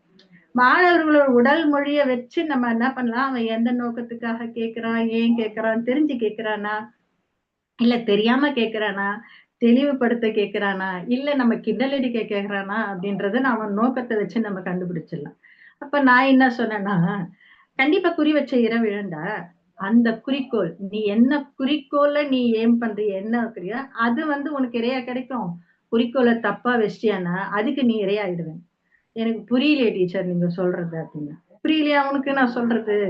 சரி நான் ஒரு சின்ன கதையை சொல்றேன், நீ இதுல இருந்து புரிஞ்சுக்கடா அப்படின்னு சொன்னேன். சரின்ட்டு 2 நண்பர்கள் என்ன பண்ணாங்க, ஆற்றுக்கு போறாங்க குளிக்கிறதுக்கு. ஆத்துக்கு போறப்ப என்ன பண்ணோம், ஆத்துல தண்ணி என்ன பண்ணும் நிறைய வரும். அப்ப என்ன பண்றேன்னா 2 மாணவர்கள் அங்க நண்பர்கள் என்ன பண்ண பாக்குறாங்க, அந்த ஆத்துல கருப்பா ஒரு போர்வை மாதிரி என்ன பண்ணுது ஒண்ணு போகுது. அப்போ ஒரு மாணவன் சொல்றான், டே அங்க கம்பளின்னு சொல்லுவோம். அப்போ அது அந்த கம்பளி பூச்சி மாதிரி இருக்கும், கருப்பா இருக்கிறது, சின்ன வயசுல கம்பளி அப்படின்னு சொல்றது வழக்கம், அந்த போர்வை. அந்த மாதிரி போர்வை போகுது போலக்குதுடா கருப்பா ஒண்ணு, நான் போய் அதை எடுத்துட்டு வரேன், நமக்கு யூஸ் ஆகும் அப்படின்னு. சரிடா நீ போய் எடுத்துட்டு வா, அதை நம்ம பாத்துக்கலாம்.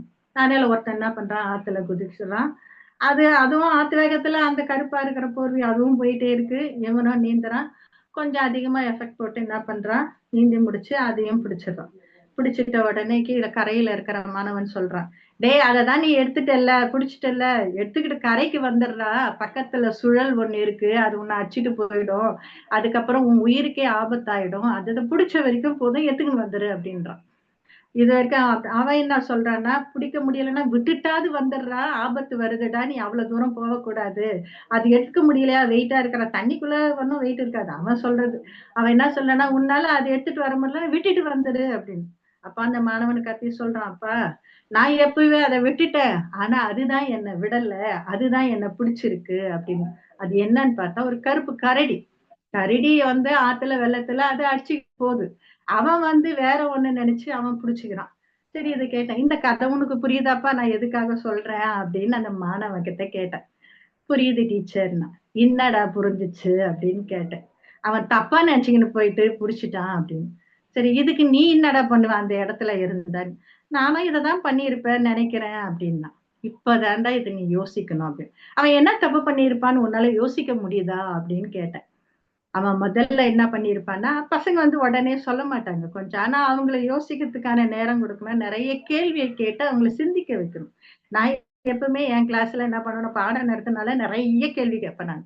ஏன் இது வந்தது, ஏன் அதுக்கு வரல, கேள்வி கேட்கணும்னு நான் சொல்லிதான் கொடுப்பேன். அப்ப அவன் என்ன தப்பு பண்ணியிருப்பான் அப்படின்னு நினைக்கிறான்னா, முதல்ல அவன் வந்து பார்த்தது தூரத்துல பார்த்திருக்கான். அது என்ன பொருள்ன்றதே அவன் என்ன பண்ணல, தீர்மானிக்கல. சரி, ஆத்துல வெள்ளம் போகுது, ஒரு கரடியே அதை எதிர்த்து நீந்த முடியல, அந்த மாதிரி வெள்ளம் போகுது. அதுல குதிச்சு நம்ம எடுத்தோம்னா மறுபடியும் அதை வருவோமான்னு அவன் தீர்மானிக்கல. நான் அததான் என்ன சொன்னேன்னா, நிறைய நமக்கு கவர்ச்சியான பொருள்கள்லாம் கிடைக்கும்டா, இதுல போனா அழகா இருக்கு, இது நமக்கு நல்லது செய்யும், அது பண்ணா அது நல்லது செய்யும், நம்ம என்ன பண்ணுவோம் அதுல போயிடுவோம். இப்போ ஒரு எக்ஸாம்பிள், ஒரு மொபைல், நீங்க என்ன பண்ணுவீங்க, கேம் விளையாடுவீங்க. சரி, கேம் விளையாடுனா நம்ம மூளையும் வேலை செய்யும்ல. ஒருத்தன் சுட வரனா தப்பிக்கணும், இல்லாட்டி வேற எதனா பண்ணணும்னா நம்ம காப்பாத்திக்கணும். அதுவும் மூளை வேலை செய்யறது தானே அப்படின்னு நினைச்சுதான் நீங்க போவீங்க. சும்மா ஒரு 2 நிமிஷம் ரீல்ஸ் பார்க்கலான்னு போவீங்க. அப்புறமா என்ன ஆகும் அப்படின்னா, அதுல இருந்து விடுபட முடியாத அளவுக்கு உங்க நேரத்தை எல்லாம் அது சாப்பிட்டுரும். நீ ஏன் நினைச்சு விடணும்னு நினைச்சாலும் விட முடியாதுடா. இப்ப 10th பாத்தீங்கன்னா ரொம்ப, அதாவது ஸ்கூல் வந்து நம்ம படிக்கிற காலத்துல இருந்த மாதிரி ஆசிரியருக்கான ஒரு மதிப்பு மரியாதை இருக்குதான்னு கேட்டா கண்டிப்பா கிடையாது. 10th படிக்கிற மாணவனை ஸ்கூல்லயே புடிச்சிட்டு வரும். என்ன சொல்றது, நிறைய தப்பு எல்லாம் நடக்கும். அப்ப நான் அப்போ சொல்லுவேன், நீ வந்து மொபைல் மட்டும் இல்லடா, ஃப்ரெண்ட்ஸுங்களும் உங்களை கூப்பிடுவாங்க, சும்மா அப்படிதானே அப்படின்னு கூப்பிடுவாங்க. நீங்க அதுல போனீங்கன்னா இந்த கரடி உங்களை புடிச்சு இழுத்துக்கிட்டு நீ வெள்ளத்துல போய் அழிஞ்சு போற இல்லையா, அந்த மாதிரி தான் நீங்களும் அழிஞ்சு போயிடுவீங்க அப்படின்னு அந்த கதையை முடிச்சேன். அப்ப இப்ப உங்களுக்கு புரியுதா, குறி வச்சா இற விழணும் அப்படின்னு. புரியுது டீச்சர் அப்படின்னு சொல்லிட்டான். சரி, இதுல ஒரு ட்விஸ்டும் இருக்கும்டா அப்படின்னு. என்ன அப்படின்னு, கரடி வந்து இழுத்துட்டு போச்சு இல்லையா, கடவுள் மாதிரி யாராவது ஒருத்தர் நம்மளை காப்பாத்த வருவாங்கடா. அந்த டைம்க்கு என்ன பண்ணணும், உன்னை நீயே என்ன பண்ணணும், போஸ்ட் பண்ணி வெளியே வரதுக்கு பார்க்கணும். கரடி பிடிச்சிருந்தாலும் கரடியை விட்டு வெளியே வரதுக்கு வந்து உதவி செய்யறவங்களும் உனக்கு உதவி செய்வாங்க, நீயும் அதுக்கு முயற்சி பண்ணணும். இந்த பழக்கத்துல இருந்து உன்னை விடுவிக்கிறவங்க பெற்றவங்களா இருக்கலாம், ஆசிரியா இருக்கலாம், உன்னுக்கு நெருங்கிய நண்பனா இருக்கலாம். ஏதோ ஒரு பழக்கத்துல இருக்கிற அப்படின்னா அதுல இருந்து வெளியே வரதுக்கான முயற்சி எடுக்கிறப்போ நீயும் அதுல இருந்து வெளியே வந்தா உன் லைஃப் என்ன பண்ணும், சேஃப் ஆயிடும்டா அப்படின்னு சொன்னேன். சரிங்க டீச்சர். ஒரு நாள் முடிச்சுட்டு வந்தா, குறி வச்சா இற விழணும்னு என்னை பார்த்து சொன்னா, என்னடா அப்படின்னு கேட்டேன். இல்ல டீச்சர், நீங்க சொன்ன கதை ரொம்ப நல்லா இருந்தது, அதனால உங்களை பார்த்தாலே எனக்கு அதை சொல்லணும்னு போல தோணுது, குறி வச்ச இற விழணும் அப்படின்னு சொன்னாங்க. அப்ப இது வந்து சீரியஸான விஷயம். நம்ம வந்து சிரிக்கலாம், நம்ம இத பத்தி பேசலாம். ஆனா இன்றைய நிலை மாணவர்களுக்கு நம்மளால என்ன பண்ண முடியும்ன்றது உங்க இதுக்கே நான் விட்டுறேன். ஏன்னா இங்க பெரிய அறிவில் சிறந்த சான்றோர்களா இருக்கீங்க. ஆனா ஒரு ஆசிரியரா தினம் வகுப்பறையில ஒரு மாணவனை ஒரு பக்குவப்படுத்தி அவனை ஒரு படிப்புல நிலைநிறுத்துறது ரொம்ப கஷ்டம். ரொம்ப போராட்டமான வாழ்க்கை. ஏன்னா ஒரு பாதுகாப்பே கிடையாது. எப்ப ஆசிரியர் கிட்ட இருந்து ஒரு பிரம்ப எடுத்து வச்சாங்களோ அவங்களுக்கு லக்கியில தான் உதன்ற மாதிரி ஆயிடுச்சு. நான்லாம் சின்ன வயசுல படிக்கிறப்ப எங்க அம்மா அந்த சாரி கிட்ட எல்லாம் சொல்லுவேன், கண்ணை மட்டும் விட்டு வைங்க, தோலை உரிச்சு எடுங்க படிக்கலாம் அப்படின்வாங்க. ஏன்னு கேட்டா கண்ணு வச்சு பிச்சு எடுத்தாது போச்சுப்பா இல்ல, அதனால கண்ணை மட்டும் விட்டு வைங்க, தோலை உரிச்சு எடுத்துருங்க. ஆனா இப்ப இருக்கிற பெற்றோர்கள்லாம் என்ன பண்ற தெரியுமா, ஆனா ஒரே ஒரு பிள்ளை பொத்தி பொத்தி வளர்க்குறேன்னு சொல்லிட்டு ஆசிரியரே ஏதாவது பண்ணோமா அந்த பிள்ளைங்க போயிட்டு பேரண்ட்ஸ் கிட்ட போய் சொல்லுவாங்க, பெற்றோர்கிட்ட, இந்த மாதிரி டீச்சர் எவன் அவன் இரு நான் வந்து கேள்வி கேட்கறேன். இதே லோக்கல் இதே மாதிரிதான் பேசிக்கிட்டு வருவாங்க. என்ன டீச்சரு, என் பிள்ளைய அடிச்சுட்ட நீ, நானே ஒரே பிள்ளைய வச்சுன்னுக்கிறேன், ஏன் அடிக்கிற அப்படின்னாங்க. அப்ப நான் என்ன சொன்னேன், பாருங்க, நீங்க வீட்டுல இருக்கிறத விட என்கிட்ட இருக்கிறது தான் அதிகம்.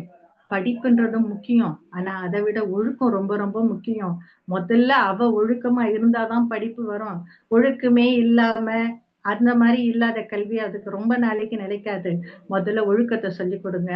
அந்த பிள்ளைங்க கிட்ட நீங்க நடந்துக்கிறது நல்லதனமா இருக்கணும்.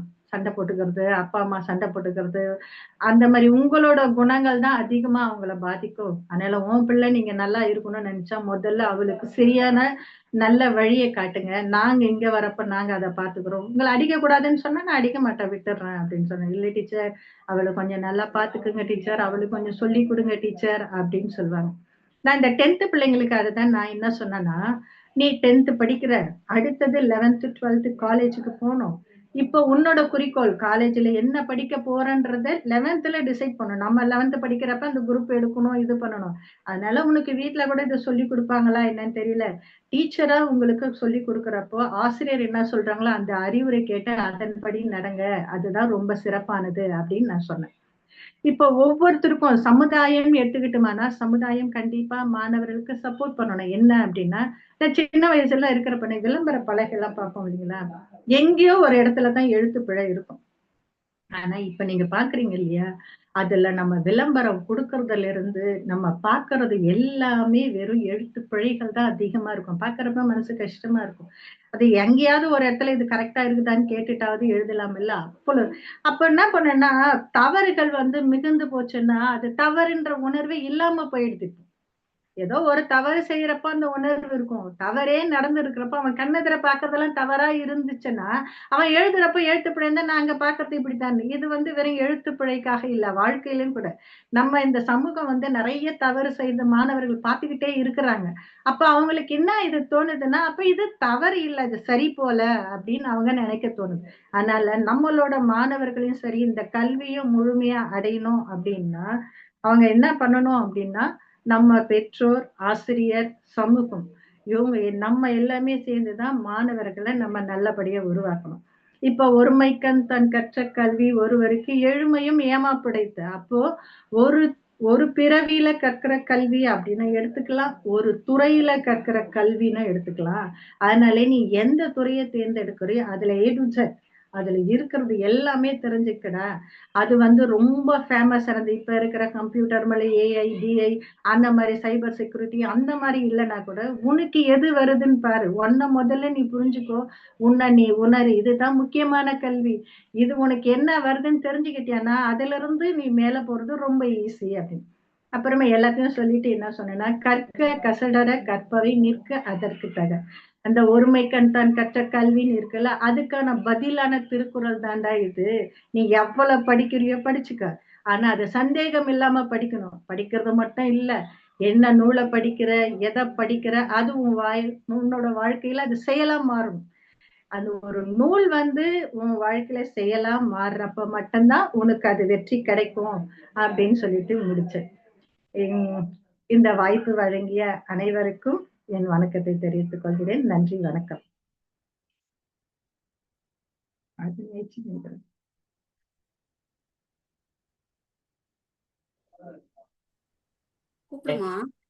சிறப்பாக உரையாற்றிய இந்த சிறப்பழைப்பாளர் எம்எம்மா குப்ராஜ் அம்மாவர்களுக்கு நன்றிகள். அடுத்ததாக வாழ்த்துரை வழங்குவதற்கு நீதியரசர் நடராசன் ஐயா அவர்களை அன்பன் அழைக்கிறோம்.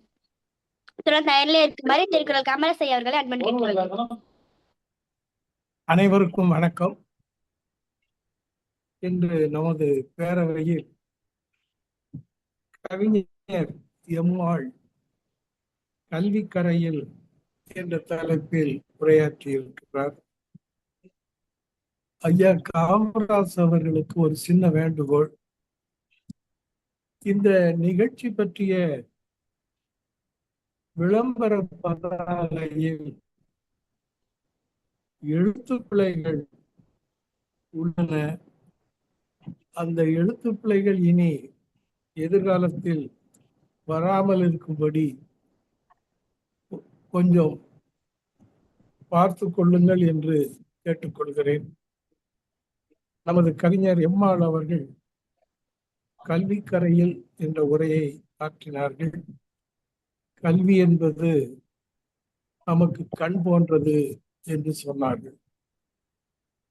அதற்கு உதாரணம் சொல்ல வேண்டுமானால், இப்பொழுது ஒரு கல்வி அறிவே இல்லாதவன் வெளியூர் சொல்ல இருக்கிறான் என்று வைத்துக் கொள்வோம்.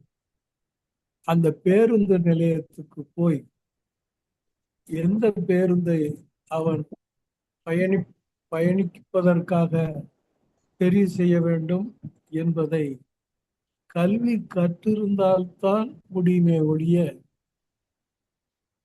மற்றபடி அவனால் கண்டுபிடிக்க முடியாது. யாராவது ஒரு மூன்றாவது நபருடைய உதவியை, துணையை நாட வேண்டும். ஐயா, திருநெல்வேலிக்கு போற பஸ் எங்கேயா இருக்கு அப்படிம்பாங்க. ஐயா, ஓ முன்னாடி நிக்கலையா, அதுதான் அந்த பஸ் அப்படிமா. அவன் பக்கத்துல அந்த பஸ் நின்னாலும் அது திருநெல்வேலிக்கு போகுதா அல்லது திருச்சிக்கு போகுதா என்பது அவனுக்கு தெரியாது. ஆனா அவனுக்கு கண்ணு ரெண்டு இருக்கு. அந்த பேருந்தில் உள்ள அந்த பதாகையை அவனால் பார்க்க முடியும், பார்ப்பான். ஆனால் அது எந்த ஊர் என்று அவனுக்கு தெரியாது. அதனாலதான் அந்த எண்ணும் எழுத்தும் கண்ணெண்ணப்படும் என்று சொன்னது அந்த வகையிலே தான். அந்த முக்கியமான அந்த கல்வி நமது வாழ்க்கையில் எந்த அளவுக்கு தேவைப்படுகிறது என்பதை அம்மா அவர்கள் எடுத்துரைத்தார்கள். அதுல இந்த கல்வியோட வரலாற நம்ம கொஞ்சம் புரிஞ்சுக்கணும். ஆங்கில அரசு வந்த பின்புதான் நமது தமிழ் மக்கள் கல்வி வாய்ப்பு கிடைக்கப்பட்டது. அதற்கு முன்பு இவன் கல்வி கற்கக்கூடாது, சூத்திரனுக்கு எதை கொடுத்தாலும் கல்வியை கொடுக்காது என்று மனு நீதி எழுதியிருக்கிறது என்று ஒரு ஆதிக்க குழு நம்மை 4 வர்ணங்களாக பிரித்து நம்மை கல்வி கற்க விடாமல் நம் இனத்தை பல நூற்றாண்டுகளாக அடக்கி வைத்திருந்தது. ஆங்கிலேயன் வந்த பின்புதான் தமிழர்களுக்கு பள்ளிக்கூடத்தின் கதவு திறக்கப்பட்டது. அதற்கு பின்பு சுதந்திரம் அடைந்த பின்பு நமக்கு அரசியல் சட்டம் இயற்றப்பட்டாலும் அரசியல் சட்டம் இயற்றும் போது நமக்கு கல்விக்கான வாய்ப்புக்கு வழிவகை இல்லை.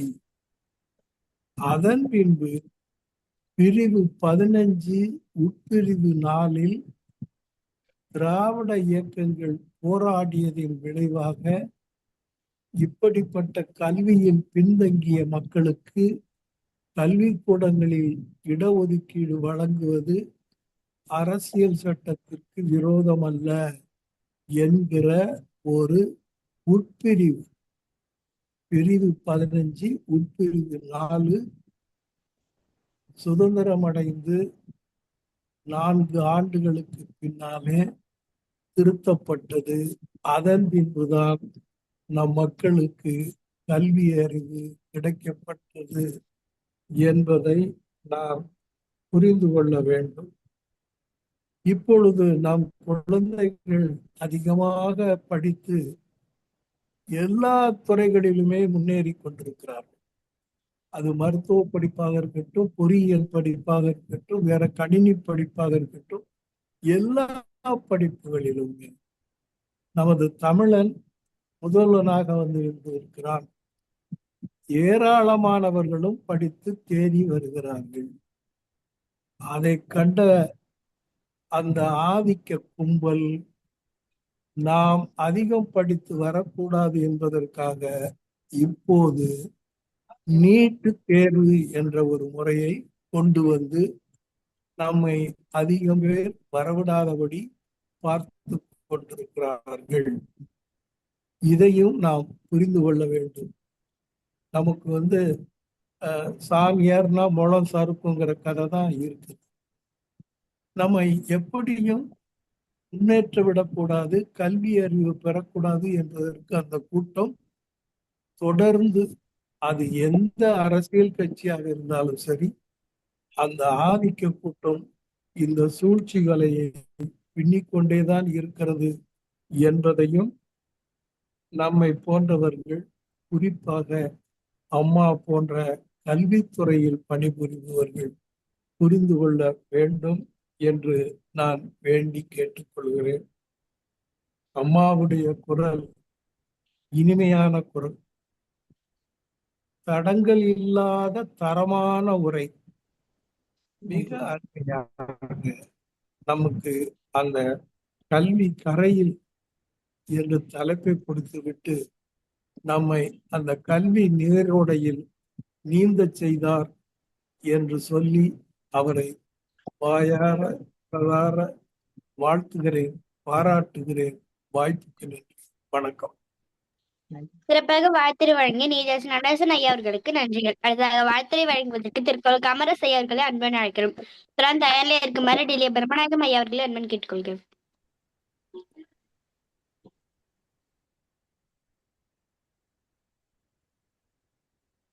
தாம் இன்புறுவது உலகு இன்புறக் கண்டு தாமொருவர் கற்றறிந்தார். தாங்கள் இன்பம் அடையும் கல்வியால் உலகம் இன்பம் அடைவதைக் கண்டு கற்றவர் மேலும் மேலும் கற்க விரும்புவார்கள் என்கிற குறளுக்கு மிகவும் பொருத்தமான ஒரு நல்ல ஆசிரியரை சந்தித்த ஒரு மகிழ்ச்சி. அவங்களுக்கு பேர் பார்த்தீங்கன்னா மீமால். மீமால்னா என்னவா இருக்குன்னு நானும் யோசனை பண்ணி பார்த்தேன். ஆனா யமனையே வென்றவர்கள் என்று நான் நினைக்கிறேன். யமன்டா அப்படின்னு சொல்றேன், யமனையே வென்றுடுவேன் அப்படின்னு சொல்றேன். அது மாதிரி எனக்கு பேச தெரியாதுன்னு சொல்லிவிட்டு இன்னைக்கு பாத்தீங்கன்னா 5:15 மணிக்கே தொடங்கி உரை தொடங்கி ரொம்ப சிறப்பா அருமையா ஐயா அவர்கள் அதை பார்த்துட்டே இருந்தாங்க. இன்னும் 4 நிமிஷம் 3 நிமிஷம் இருக்குது அப்படிலாம் பார்த்துட்டு இருந்தாங்க. இதுல என்னன்னு கேட்டீங்கன்னா கல்வி கரையில்னு போட்டாங்க. அடுத்த நிமிஷமே நாங்க திருத்தி அந்த பதாகையை கல்வி கரையில அப்படின்னு சொல்லிதான் போட்டோம். ஆனா கல்வி கரையில கற்பவர் நாள் சில அப்படின்னு சொல்லிட்டு ஒரு பாடல் ஒண்ணு 4 அடியால் இருக்கும். மெல்ல நினைக்கின் பிணிப்பல தெளிதின் ஆராய்ந்து தகமுடைய கற்பவே நீரொழிய பாலின் குறியின் தெரிந்துன்னு சொல்லிட்டு 135வது பாடல். அது அந்த பாடலோட முதல் அடியை எடுத்துதான் அது போட்டுச்சு. ஆனா உடனே திருத்திட்டாங்க. அந்த பதாகையை அந்த திருத்தாத பதாகையை எடுத்து போட்டுட்டு இருக்காங்க அந்த பிள்ளைகள்.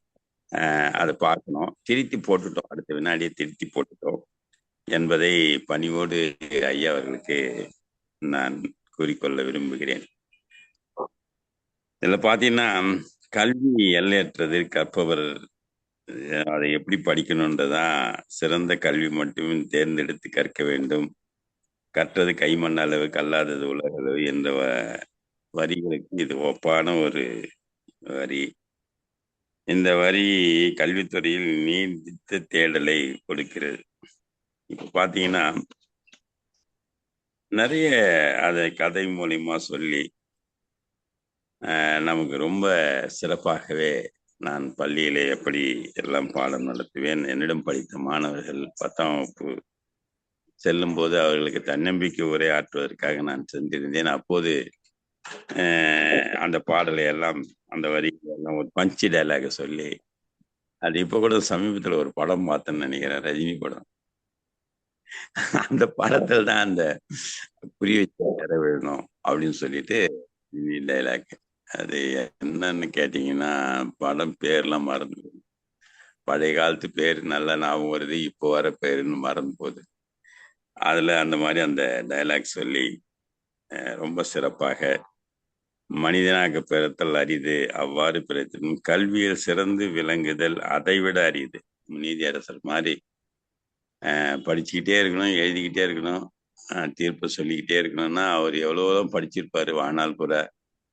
2வது வழக்கறிஞராக இருக்கிறவங்களே 12 வரைக்கும் படிப்பாங்க, படுப்பாங்க, 2 மணி வரைக்கும் படிப்பாங்கன்னு பயணிராஜ் ஐயா சொல்லி நான் கேள்விப்பட்டிருக்கேன்.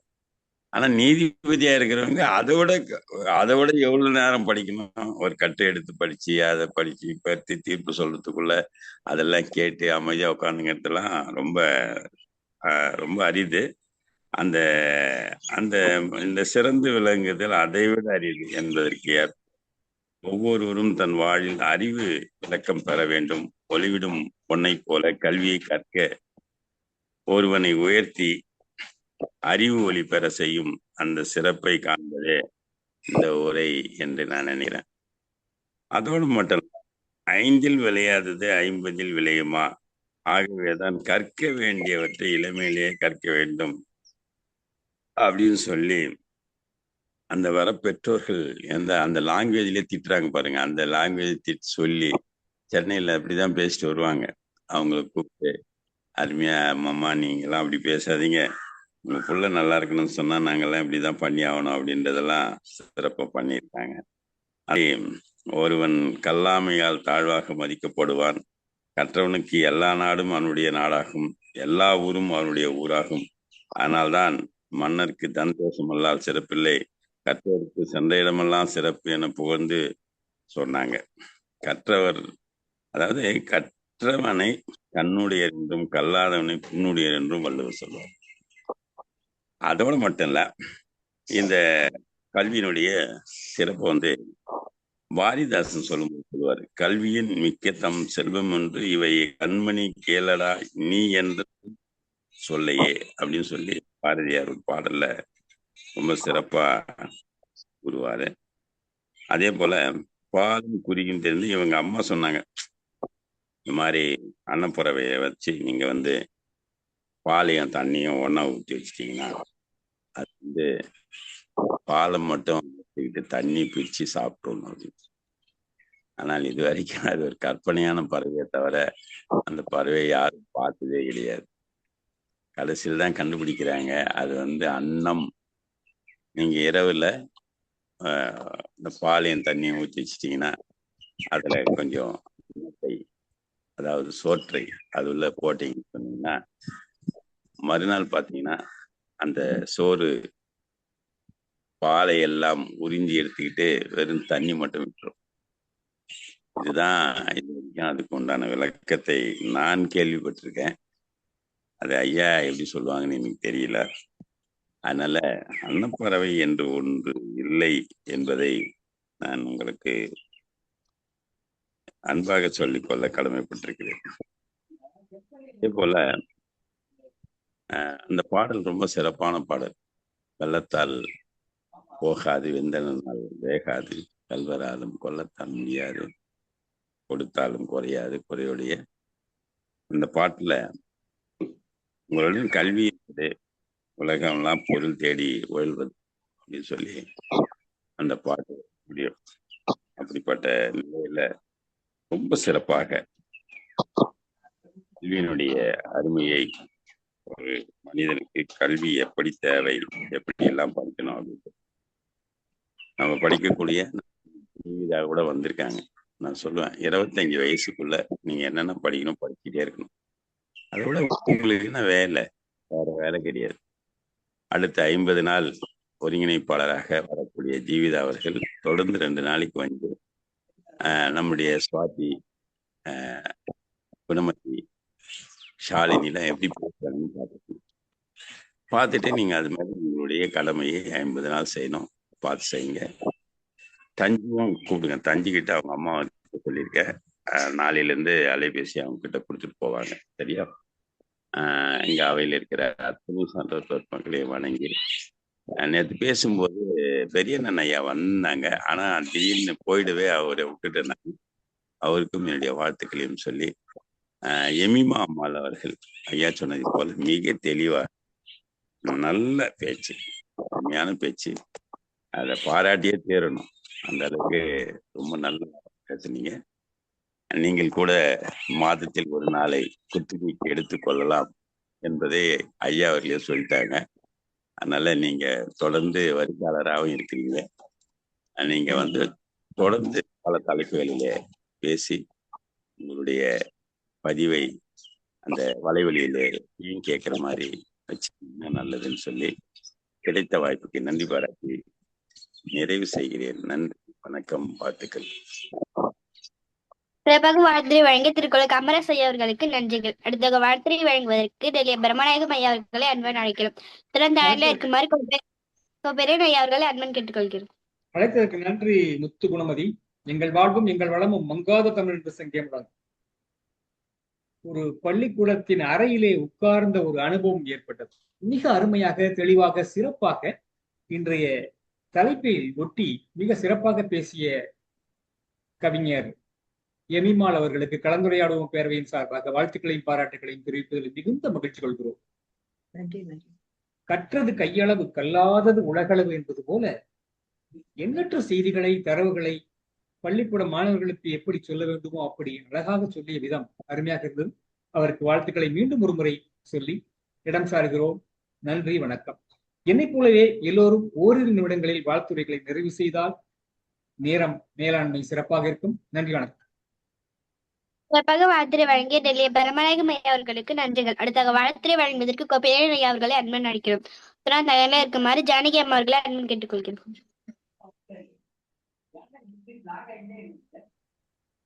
பெரியண்ணன் ஐயா. இணைப்பில் இணைந்திருக்கின்ற அனைவருக்கும் வணக்கம். இன்றைக்கு அம்மையார் அவர்கள் மிக அருமையாக, எம்எம்ஆர் குப்புராஜ் அவர்கள் மிக சிறப்பாக எடுத்து உரைத்தார்கள். இந்த பள்ளியில என்ன நடக்குதுன்றது அப்படியே அந்த பெற்றோர்கள் வந்து திட்டுறது, இந்த பெற்றோர்களுக்கு ஆசிரியர் பதில் சொல்றது, இதெல்லாம் அவங்க எப்படி பேசுறாங்களோ அந்த பேச்சு வழக்கை அப்படியே பயன்படுத்தியது மிகவும் சிறப்பாக இருந்தது. கல்வி கரையில கற்பவர் நாள், கல்வி கரையில கற்பவர் நாள் சில அப்படின்ற வார்த்தைக்கு மிக அருமையாக எடுத்துக்காட்டுகளை எல்லாம் சொல்லி அவர்கள் எல்லாம் எப்படி எல்லாம் இந்த குழந்தைகளை அவர்கள் வந்து மேல்நிலைக்கு கொண்டு வருவதற்கு படுகின்ற பாடுகளை எல்லாம், படுகின்ற நிலைகளை எல்லாம் எடுத்து உரைத்தார்கள். அது மட்டுமல்ல, கற்க கற்க கசடர கற்பவை கற்றபின் நிற்க அதற்கு தக, இந்த வார்த்தையை சொல்லி கொடுத்த அந்த ஆசிரியர்கள் வந்து எப்படி நடந்து அந்த பிள்ளைகளுக்கு சொல்லி கொடுக்கிறார்களோ அது போலதான் இந்த கல்வி இருக்கும். அதாவது கற்க கசடர கற்பவை கற்ற பின் நிற்க அதற்கு தக, படித்த பிறகு என்ன சொல்லப்பட்டிருக்கிறதோ அது போல நடக்க வேண்டும் என்ற அந்த செய்தியை மிக அருமையாக எடுத்துரைத்த அம்மையார் அவர்கள் மிகச் சிறப்பாக சொற்பொழிவாற்றினார்கள். பாராட்டத்தக்கது, போற்றத்தக்கது.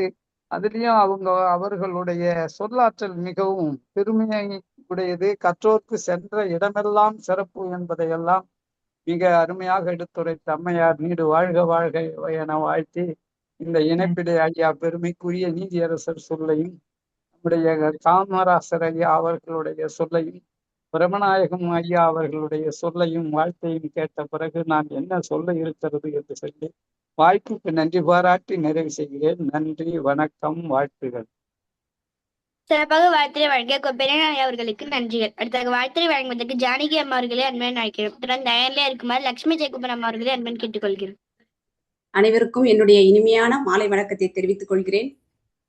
அதாவது கற்றோரை கற்றோரே காமுறுவர், கற்றவர்களை கற்றவர்கள் மட்டும்தான் போற்றுவார்கள் என்பதற்கு உதாரணமாக இன்னைக்கு நம்முடைய சிறப்பு அழைப்பாளர் ஆசிரியர் எமிமா அவர்கள் மிகவும் அருமையாக கல்வியின் சிறப்பை ஒரு மாணவர்களுக்கு எப்படி சொன்னால் புரியுமோ அந்த அளவுக்கு இந்த அவையை அனைவரையுமே தன்னுடைய வகுப்பறை மாணவர்களாக மாற்றிய விதம் மிக அழகாக இருந்தது. அது மட்டுமல்ல, இன்று எப்பொழுதுமே ஐயா அவர்கள் பேசும்போது 1 நிமிஷம் சொல்லிட்டீங்க, 1 நிமிஷம் தான் ஐயா பேசுவேன். 1 முதல் 5 வகுப்பு வரை எடுக்கக்கூடிய ஆசிரியர்கள் இருக்கக்கூடிய திறமைன்றது கல்லூரி மாணவருக்கு எடுக்கும் ஆசிரியர் கூட இருக்காது. ஏன்னா அவங்க இதை படிச்சுட்டு வாங்கன்னா படிச்சுட்டு வந்துருவாங்க. ஆனா எப்படி உட்காரணும், எப்படி நிக்கணும், எப்படி சாப்பிடணும், எப்படி அடுத்தவர்கிட்ட பேசணும் என்று சிறு வயது முதலே அவர்களுக்கு சொல்லிக் கொடுக்கக்கூடிய மிகப்பெரிய பொறுப்பு இந்த ஆசிரியர்களிடம் இருக்கிறது. இதற்கு முன்னால் பேசிய சரஸ்வதி உமா மகாலட்சுமி அவர்களுக்கும், இன்று பேசிய நம்முடைய எமிமாள் ஆசிரியர் அவர்களும் தொடர்ந்து தன்னுடைய உடல், பொருள், ஆவி அனைத்தையும் இந்த மாணவர்களுக்காகவே செலவு செய்து கொண்டிருக்கிறார்கள். இவர்களுக்கு கண்டிப்பாக இந்த கலந்துரையாடும் பேரவை மூலமாக ஏதாவது கண்டிப்பாக ஒரு சிறப்பிக்க வேண்டும் என்று என்னுடைய விண்ணப்பத்தை இந்த இடத்திலே வைக்க ஆசைப்படுகிறேன். அது மட்டுமல்ல, இந்த அவையில் குறைந்தது ஒரு 7-8 பேர் ஒரு சான்றோர்கள் இருந்தாலுமே கொஞ்சம் பயமாக இருக்கிறது ஐயா. ஏனென்றால் நாம் ஒரு 250 பேர் இருக்கக்கூடிய ஒரு அவையில் தடால் புடால் என்று பேசிவிட்டு வந்து விடுகிறோம். ஆனால் இங்கே நாம் எப்பொழுதுமே கத்துக்குட்டியாக இருப்பது போலவே ஒரு எண்ணம் எங்களுக்குள்ளே வருகிறது. ஏனென்றால் அவை மிக சிறியதாக இருந்தாலும், அதாவது எண்ணிக்கையில் குறைவாக இருந்தாலும் எண்ணத்தில் உயர்வாக இருப்பதால் எங்களுக்கே இந்த ஒரு பயம் ஏற்படுகிறது. அதிலும் இந்த மாணவர்கள் சிறப்பாக ஒருங்கிணைத்து செல்லக்கூடிய இந்த சிறப்பு மிக அருமையாக இருக்கிறது. அதுபோல இந்த ஆசிரியர் என்பவர் சாதாரணமாக சொல்வார்கள், ஒரு ஆசிரியர் 10 பெற்றோருக்கு சமம், ஒரு பெற்றோர் 1000 ஆசிரியர்களுக்கு சமம் என்பது போல ஒரு ஆசிரியராகவும் ஒரு பெற்றோராகவும் இன்று முதல் தன்னுடைய பணியை சிறப்பாக செய்து கொண்டிருக்கின்ற நம்முடைய எமிமாள் ஆசிரியர் அவர்களுக்கும் இதற்கு முன்னால் வாழ்த்துரை வழங்கிய அனைத்து சான்றோர்களுக்கும் என்னுடைய மனமார்ந்த வாழ்த்துக்களையும் நன்றியும் தெரிவித்துக் கொள்கிறேன். நன்றி. சிறப்பாக வாழ்த்துரை வழங்கி ஜானகி அவர்களுக்கு நன்றிகள். அடுத்த வாழ்த்துரை வழங்குவதற்கு லட்சுமி ஜெயக்குமார் அவர்களை அன்பன் அழைக்கிறோம். திருமதி அன்னபூரணி அவர்களை அன்பன் கேட்டுக்கொள்கிறோம். லட்சுமி ஜெயக்குமார் அம்மா.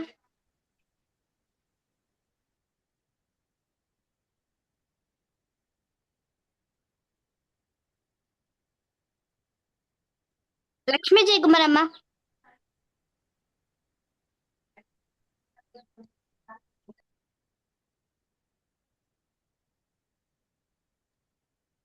அன்னபூர்ணியம்மா கூப்பிடுங்கம்மா.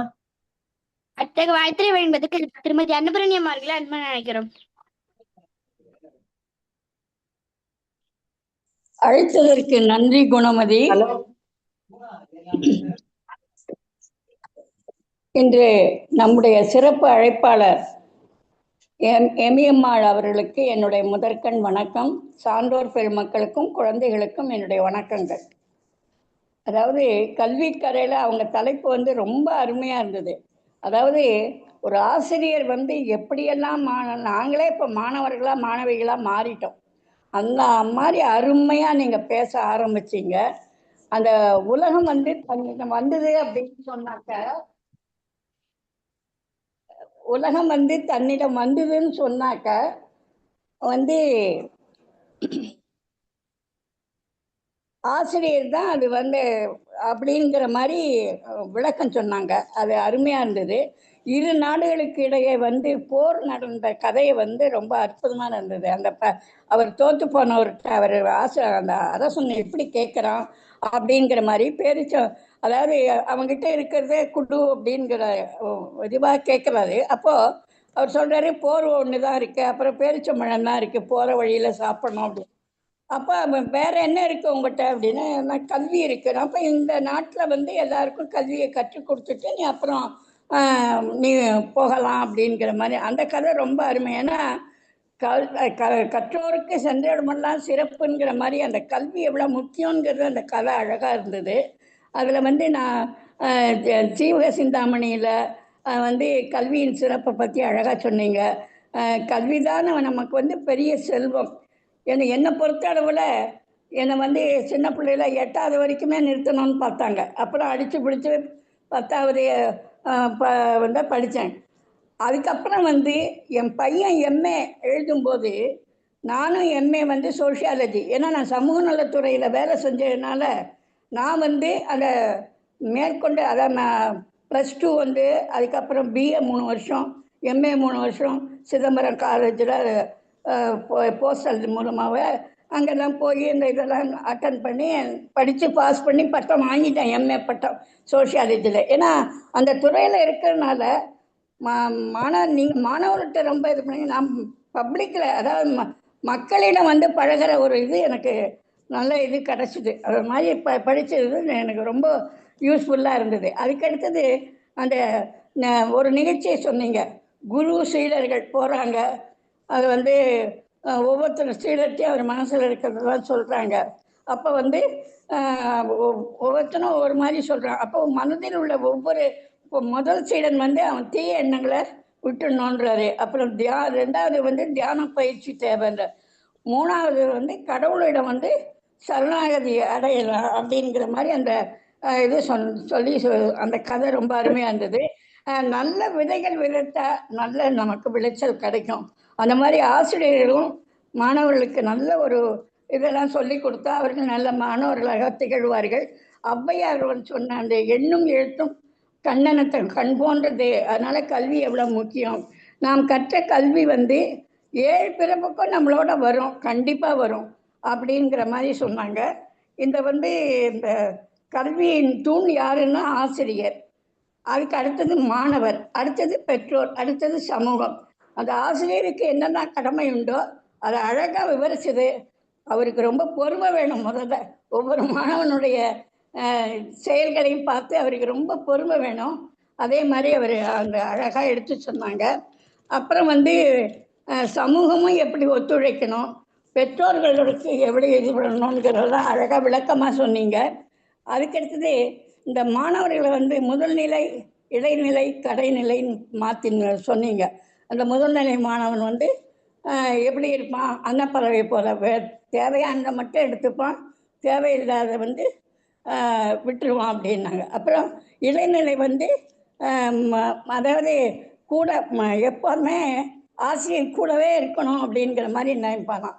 ஏன்னா மண் வந்து எப்போவுமே இதுவாக இருக்கு இல்லையா, அது மாதிரி சொன்னதை சொல்லும் கிளிப்பிள்ளை அப்படிங்கிற மாதிரி ஆசிரியர் எப்போதும் கிட்ட இருக்கணும். அதே மாதிரி கடைநிலை இதையும் சொன்னாங்க. அப்புறம் இப்போ ஒரு கட்டடத்துக்கு வந்து அடித்தளம் எப்படி இருக்கணும்னா, அந்த கட்டடம் வந்து அடித்தளம் நல்லா இருந்தால் தான் கட்டடம் நல்லா செழிப்பாக நல்லா வளரும், ரொம்ப ஒசரும் அப்படிங்கிற மாதிரி சொன்னாங்க. அது உறுதியாக இருக்கும் அப்படிங்கிற மாதிரி. அப்புறம் சிறுவர்களுக்கு ஏற்ற கதைகளை கூறி நிறைய நீங்கள் சொன்னது, இப்போ நாங்களே குழந்தைகளாக மாறிட்டோம், சிறுவர் சிமியாவே மாறிட்டோம். கதையெல்லாம் எனக்கு ரொம்ப பிடிக்கும். ஏன்னா நானும் குழந்தைகளுக்கு வகுப்புகள், நீதி போதனை வகுப்புகள் தான் எடுத்துட்டு இருக்கேன். அதனால் இந்த கதைகள்லாம் எனக்கு ரொம்ப பிடிக்கும். அப்புறம் வந்து ஆசிரியரின் பங்கு வந்து எப்படி இருக்கணும், அதே மாதிரி பெற்றோரின் பங்கு எப்படி இருக்கணும்ங்கிறத ரொம்ப அழகாக நீங்கள் விவரிச்சிங்க. ரொம்ப அருமை, அற்புதம். அப்புறம் சமூகமும் மாணவர்களுக்கு எப்படி கை கொடுக்கணும், எப்படி கற்றுக் கொடுக்கணும் அப்படிங்கிறத நீங்கள் சொன்னீங்க. இன்னும் மனசில் ஆழமாக பதிகிற மாதிரி நீங்கள் சொன்னது, உங்களுடைய உரை மிகவும் அருமை. என்னுடைய வாழ்த்துக்கள்மா. நன்றி. சிறப்பாக வாழ்த்துறை வழங்க திருமதி அனுபூரணி அவர்களுக்கு நன்றிகள். நிகழ்வுகளது காணொலி.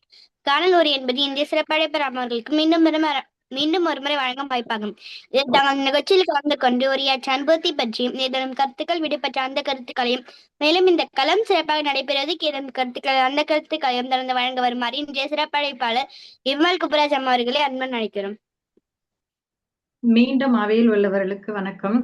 ஆனா இந்த இணையறதுக்கு முக்கியமா எனக்கு பங்கேற்றேன்னு கேட்டா என்னோட தோழி ஜானகி ஆசிரியரை தான் சொல்லணும். அவங்க இல்லைன்னா இந்த மாதிரி ஒரு கலந்துரையாடல் பேரவைன்றது எனக்கு தெரியாமலே போகும். என்ன கேட்டோம்னா, நான் வந்து என்ன சொல்றது, வீடு விட்டா ஸ்கூலு, ஸ்கூலை விட்டா வீடுன்ற மாதிரி இருக்கக்கூடிய ஒரு ஆசிரியர். பெருசா வெளியில எதுலையுமே நான் கலந்துக்க மாட்டேன். அதே மாதிரி ஸ்கூலோட ஃபங்க்ஷன்லயும் கொடுத்தாங்கன்னா ஒரு 5 நிமிஷம் பேசுவேனே தவிர நிறைய நேரம் பேசினதில்லை. கிட்டத்தட்ட இது என்னோட முதல் நிகழ்வு. இந்த மாதிரி ஒரு இவ்வளவு நேரம் பேசுறது என்னோட முதல் நிகழ்வு. இந்த நிகழ்வுக்கு எனக்கு நிறைய விருதுணையா இருந்தது என்னோட ஆசிரியர் தான். நான் ரொம்ப பயந்துட்டே இருந்தேன், நான் எப்படி பேசுவேன், நான் 10 நிமிஷம் தான் பேசுவேன், என்னால அந்த அளவுக்கு ஞாபகம் இருக்காது. ஆனா இன்னொன்னு என்னன்னா, எனக்கு நோட்ஸ் பார்த்து படிக்கிறதுல எனக்கு விருப்பமே கிடையாது. ஏன்னா எனக்கு அது பிடிக்கல. எனக்கு பேசுறேன்னா ஃபேஸ் டு ஃபேஸ், நேரடியா முகத்தை பார்த்து பேசணும். அது எனக்கு தெரியுதோ தெரியலையோ எது இருந்தாலும் அதை வந்து நான் என்ன பண்ணேன்னா, அதை அவாய்ட் பண்ணணும்ன்றதுக்காக நிறைய பாடல்கள் எடுத்து வச்சிருந்தேன். அது எனக்கு நினைவுல வரல. வந்த வரைக்கும் உங்களுக்கு நான் சொல்லிட்டேன்னு நினைக்கிறேன். அது வந்து நீங்க சொன்ன பாடல்லாம் முக்காவாசி இன்னும் டேபிள்லயே இருக்கு. ஆனா எனக்கு அதை பார்க்கணும்ன்றது இல்லை. சரி, அந்த டைம்ல எனக்கு என்னென்ன தோணுதோ அதெல்லாம் பேசிடலாம். ஏன்னா எனக்கு டக்குன்னு நான் இதுல பார்த்தேன்னா ஒரு ஃப்ளோல போறேன், நான் ஸ்டக் ஆயிடுவேன். என்னால அதுக்கப்புறமா என்ன பேசணும் என்ன வரணும்ன்றதே போயிடும் எனக்கு. அதனால என்ன பண்ணேன், எனக்கு தோணுதை சொன்னேன். இதுல நிறை குறைகள் இருக்கும். ஐயா அவர்களுக்கு நான் நிஜமாவே நன்றி சொல்லியிருக்கிறேன். ஏன்னா யாரோட வாழ்த்துறை என்னன்றது, ஐயாவோட வாழ்த்துறை எப்படி இருக்கும்ன்றதுதான் எக்ஸ்பெக்டேஷன் என்னோடதா இருந்துச்சு. அதனால நீங்க சொன்ன மாதிரி இந்த கல்வியில நிறைய இருக்கு, வரலாறு சொல்லலாம். இருந்தாலும் எனக்கு தெரிஞ்சது முதல்ல எடுத்தவொடனே ரொம்ப டீப்பா போயிட்டோம்னா எனக்கே கொஞ்சம் பயமா இருக்கும், நான் பேசுறது கரெக்டா இருக்குதா இல்லையா அப்படின்றது. முதல்ல நான் கொஞ்சம் தெளிவாகி கொஞ்சம் ஸ்டெடியான பிறகு அடுத்த தலைப்பு இப்ப இதை விட சிறப்பா கொடுப்பேன்றத உங்களுக்கு நான் நன்றி தெரிவிச்சு கூறிக்கிறேங்க ஐயா. எனக்கு வாழ்த்துறை வணங்கிய அனைத்து நல்லுள்ளங்களுக்கும் நான் நன்றி தெரிவிச்சுக்கிறேன். முதலாவது என்னோட ஜானகி ஆசிரியர்களுக்கு சிறப்பா நன்றி சொல்றேன். இந்த மாதிரி ஒரு பேரவையை நான் இது வரைக்கும் பார்த்தது இல்லை. அது என்னோட திறமையை வெளிப்படுறதுக்கான ஒரு களமா இதை நான் நினைக்கிறேன். ஏன்னா இது வரைக்கும் நான் அந்த மாதிரி பேசுனது இல்லை. நீங்க பேசுறப்பதான் எனக்கும் இந்த மாதிரி ஒரு திறமை இருக்கா அப்படின்னு தெரிஞ்சுக்கக்கூடிய வாய்ப்பு எனக்கு இதுலதான் கிடைச்சிருக்கு. அவங்க சொல்றாங்க, நான் இது வரைக்கும் 5 நிமிஷத்துக்கு மேல நான் பேசுனது இல்லை. நான் குழந்தைங்க கிட்ட பேசுவேன். குழந்தைங்க கிட்ட பேசுறப்ப கூட இதே ஃப்ளோல தான் பேசுவேன் நான். அவங்களுக்கு புரியுது புரியலன்றது அதை விட்டுட்டு எப்படி அவங்களுக்கு நான் சொல்லி கொடுக்கணும்னு நினைக்கிறேன்னா, அதனால எனக்கு அந்த ஃப்ளோ அப்படியே தான் வந்திருக்கு. அதனால இதுல நிறை குறைகள் இருந்தா மன்னிக்கவும். நன்றி, வணக்கம். சிறப்பாக காணியுரை வழங்கி இந்திய சிறப்படைப்பாளர் எம்.ஆர். குப்ராஜ் அமர் கலந்தரிடமும் பெருமையின் சார்பாக நன்றிகள் தெரிவித்துக் கொள்கிறோம். இன்று 2ஆம் பகுதி நிறைவடைகிறது. 3ஆம் பகுதி நிகழ்வை ஸ்பாட்சக்கரில் ஒப்படைக்கிறேன். நன்றி, வணக்கம். நன்றி. அனைவருக்கும் வணக்கம். கலந்துரையாடுவோம் பேரவை தமிழ்நாடு நடத்தும் கல்வி களம் நிகழ்ச்சி எண் 2148 நாள் 13/5/2026 அறிவன் கிழமை. இன்றைய சிறப்பளிப்பாளர் கவிஞர் அவர்கள் இன்று நம்மிடம் உரை வழங்கியமைக்காக அம்மாவுக்கு மனமார்ந்த நன்றி தெரிவித்துக் கொள்கின்றோம். நன்றிங்க அம்மா. இன்றைய சிறப்பளிப்பாளர் அம்மாவுக்கு பாராட்டு சான்றிதழ் பிழை மூலமாக வழங்கப்படும். நன்றி உரை. இன்று திருக்குறள் கூறிய சகோதர சகோதரிகள் அனைவருக்கும் மனமார்ந்த நன்றி தெரிவித்துக் கொள்கின்றோம். இன்றைய குரலும் பொருளும் வரலாற்று செய்தி வழங்கிய பிரம்மநாயகம் ஐயா தெரிவித்துக் கொள்கின்றோம். நன்றிங்க ஐயா. இன்று இசைப்பாடல் வழங்கிய திருமொழி பண்ண நீகாசன் ஐயா அவர்களுக்கு மனமார்ந்த தெரிவித்துக் கொள்கின்றோம். முன்னாள் ஒருங்கிணைப்பாளர் மனமார்ந்த தெரிவித்துக் கொள்கின்றோம். தொடர் வருகையாளருக்கும் மனமார்ந்த நன்றி தெரிவித்துக் கொள்கின்றோம். தலைமை ஒருங்கிணைப்பாளர் 4 IAS அகாடமி இயக்குனர் பேராசிரியர் தமிழியல் ஐயா அவர்களுக்கும் கண்ணம்மல் அம்மா அவர்களுக்கும் மனமார்ந்த தெரிவித்துக் கொள்கின்றோம். அழைப்புதல் மற்றும் பாராட்டு சான்றிதழ் வடிவம் ஷாமிலி அம்மா அவர்களுக்கும் மனமார்ந்த தெரிவித்துக் கொள்கின்றோம். நாளைய நிகழ்வு கலந்துரையாடுவோம் பேரவை தமிழ்நாடு நடத்தும் கதை களம் நிகழ்ச்சி எண் 2149 நாள் 14/5/2026 வியாழக்கிழமை. அன்றைய சிறப்பளிப்பாளர் அமலா அவர்கள் நாளை உரையாற்றுவார். அம்மா அவர்கள் நாளை உரையாற்ற எடுத்துக்கொண்ட தலைப்பு கந்தவர்ணி கதைகளின் எளிய மனிதர்கள். மீண்டும் நாளை மாலை 5 மணிக்கு எண்ணுவோம். மானமும் அறிவும் மனிதனுக்கு அழகு. மனிதனை மனிதனாக்குவோம், தமிழை தமிழாக்குவோம், தமிழை தமிழாகவும் அமர்வோம். அனைவருக்கும் நன்றி, வணக்கம். மகிழ்ச்சி. சிறப்பு. 4 நூற்றாண்டுகள் ஆசிரியர் பணி என்பது மகத்தானது. சிறப்பான பணியை செய்து கொண்டிருக்கின்ற சிறப்பு அமைப்பாளர் சகோதரி எம்மிமால் குப்ராஜ் அவர்களுக்கு கலந்துரையாடும் பேரவை மீண்டும் ஒரு முறை வாழ்த்துக்களை பாராட்டுகளையும் தெரிவிக்கிறது. முதல் பகுதியை ஒருங்கிணைத்த ஈசான் அவர்களுக்கும், 2ஆம் பகுதியை ஒருங்கிணைத்த முத்து குணமதிக்கும், 3ஆம் பகுதியை ஒருங்கிணைத்த குரலமுது அவர்களுக்கும் வாழ்த்துக்களும் பாராட்டுகளும் நன்றிகளும். மீண்டும் நாளை மாலை 5 மணிக்கு சந்திப்போம். நம்பிக்கை வெளிப்படுத்தி அனைவரும் இருப்பதோடு இணையத்தை நிறைவு செய்கிறோம். நன்றி, வணக்கம்.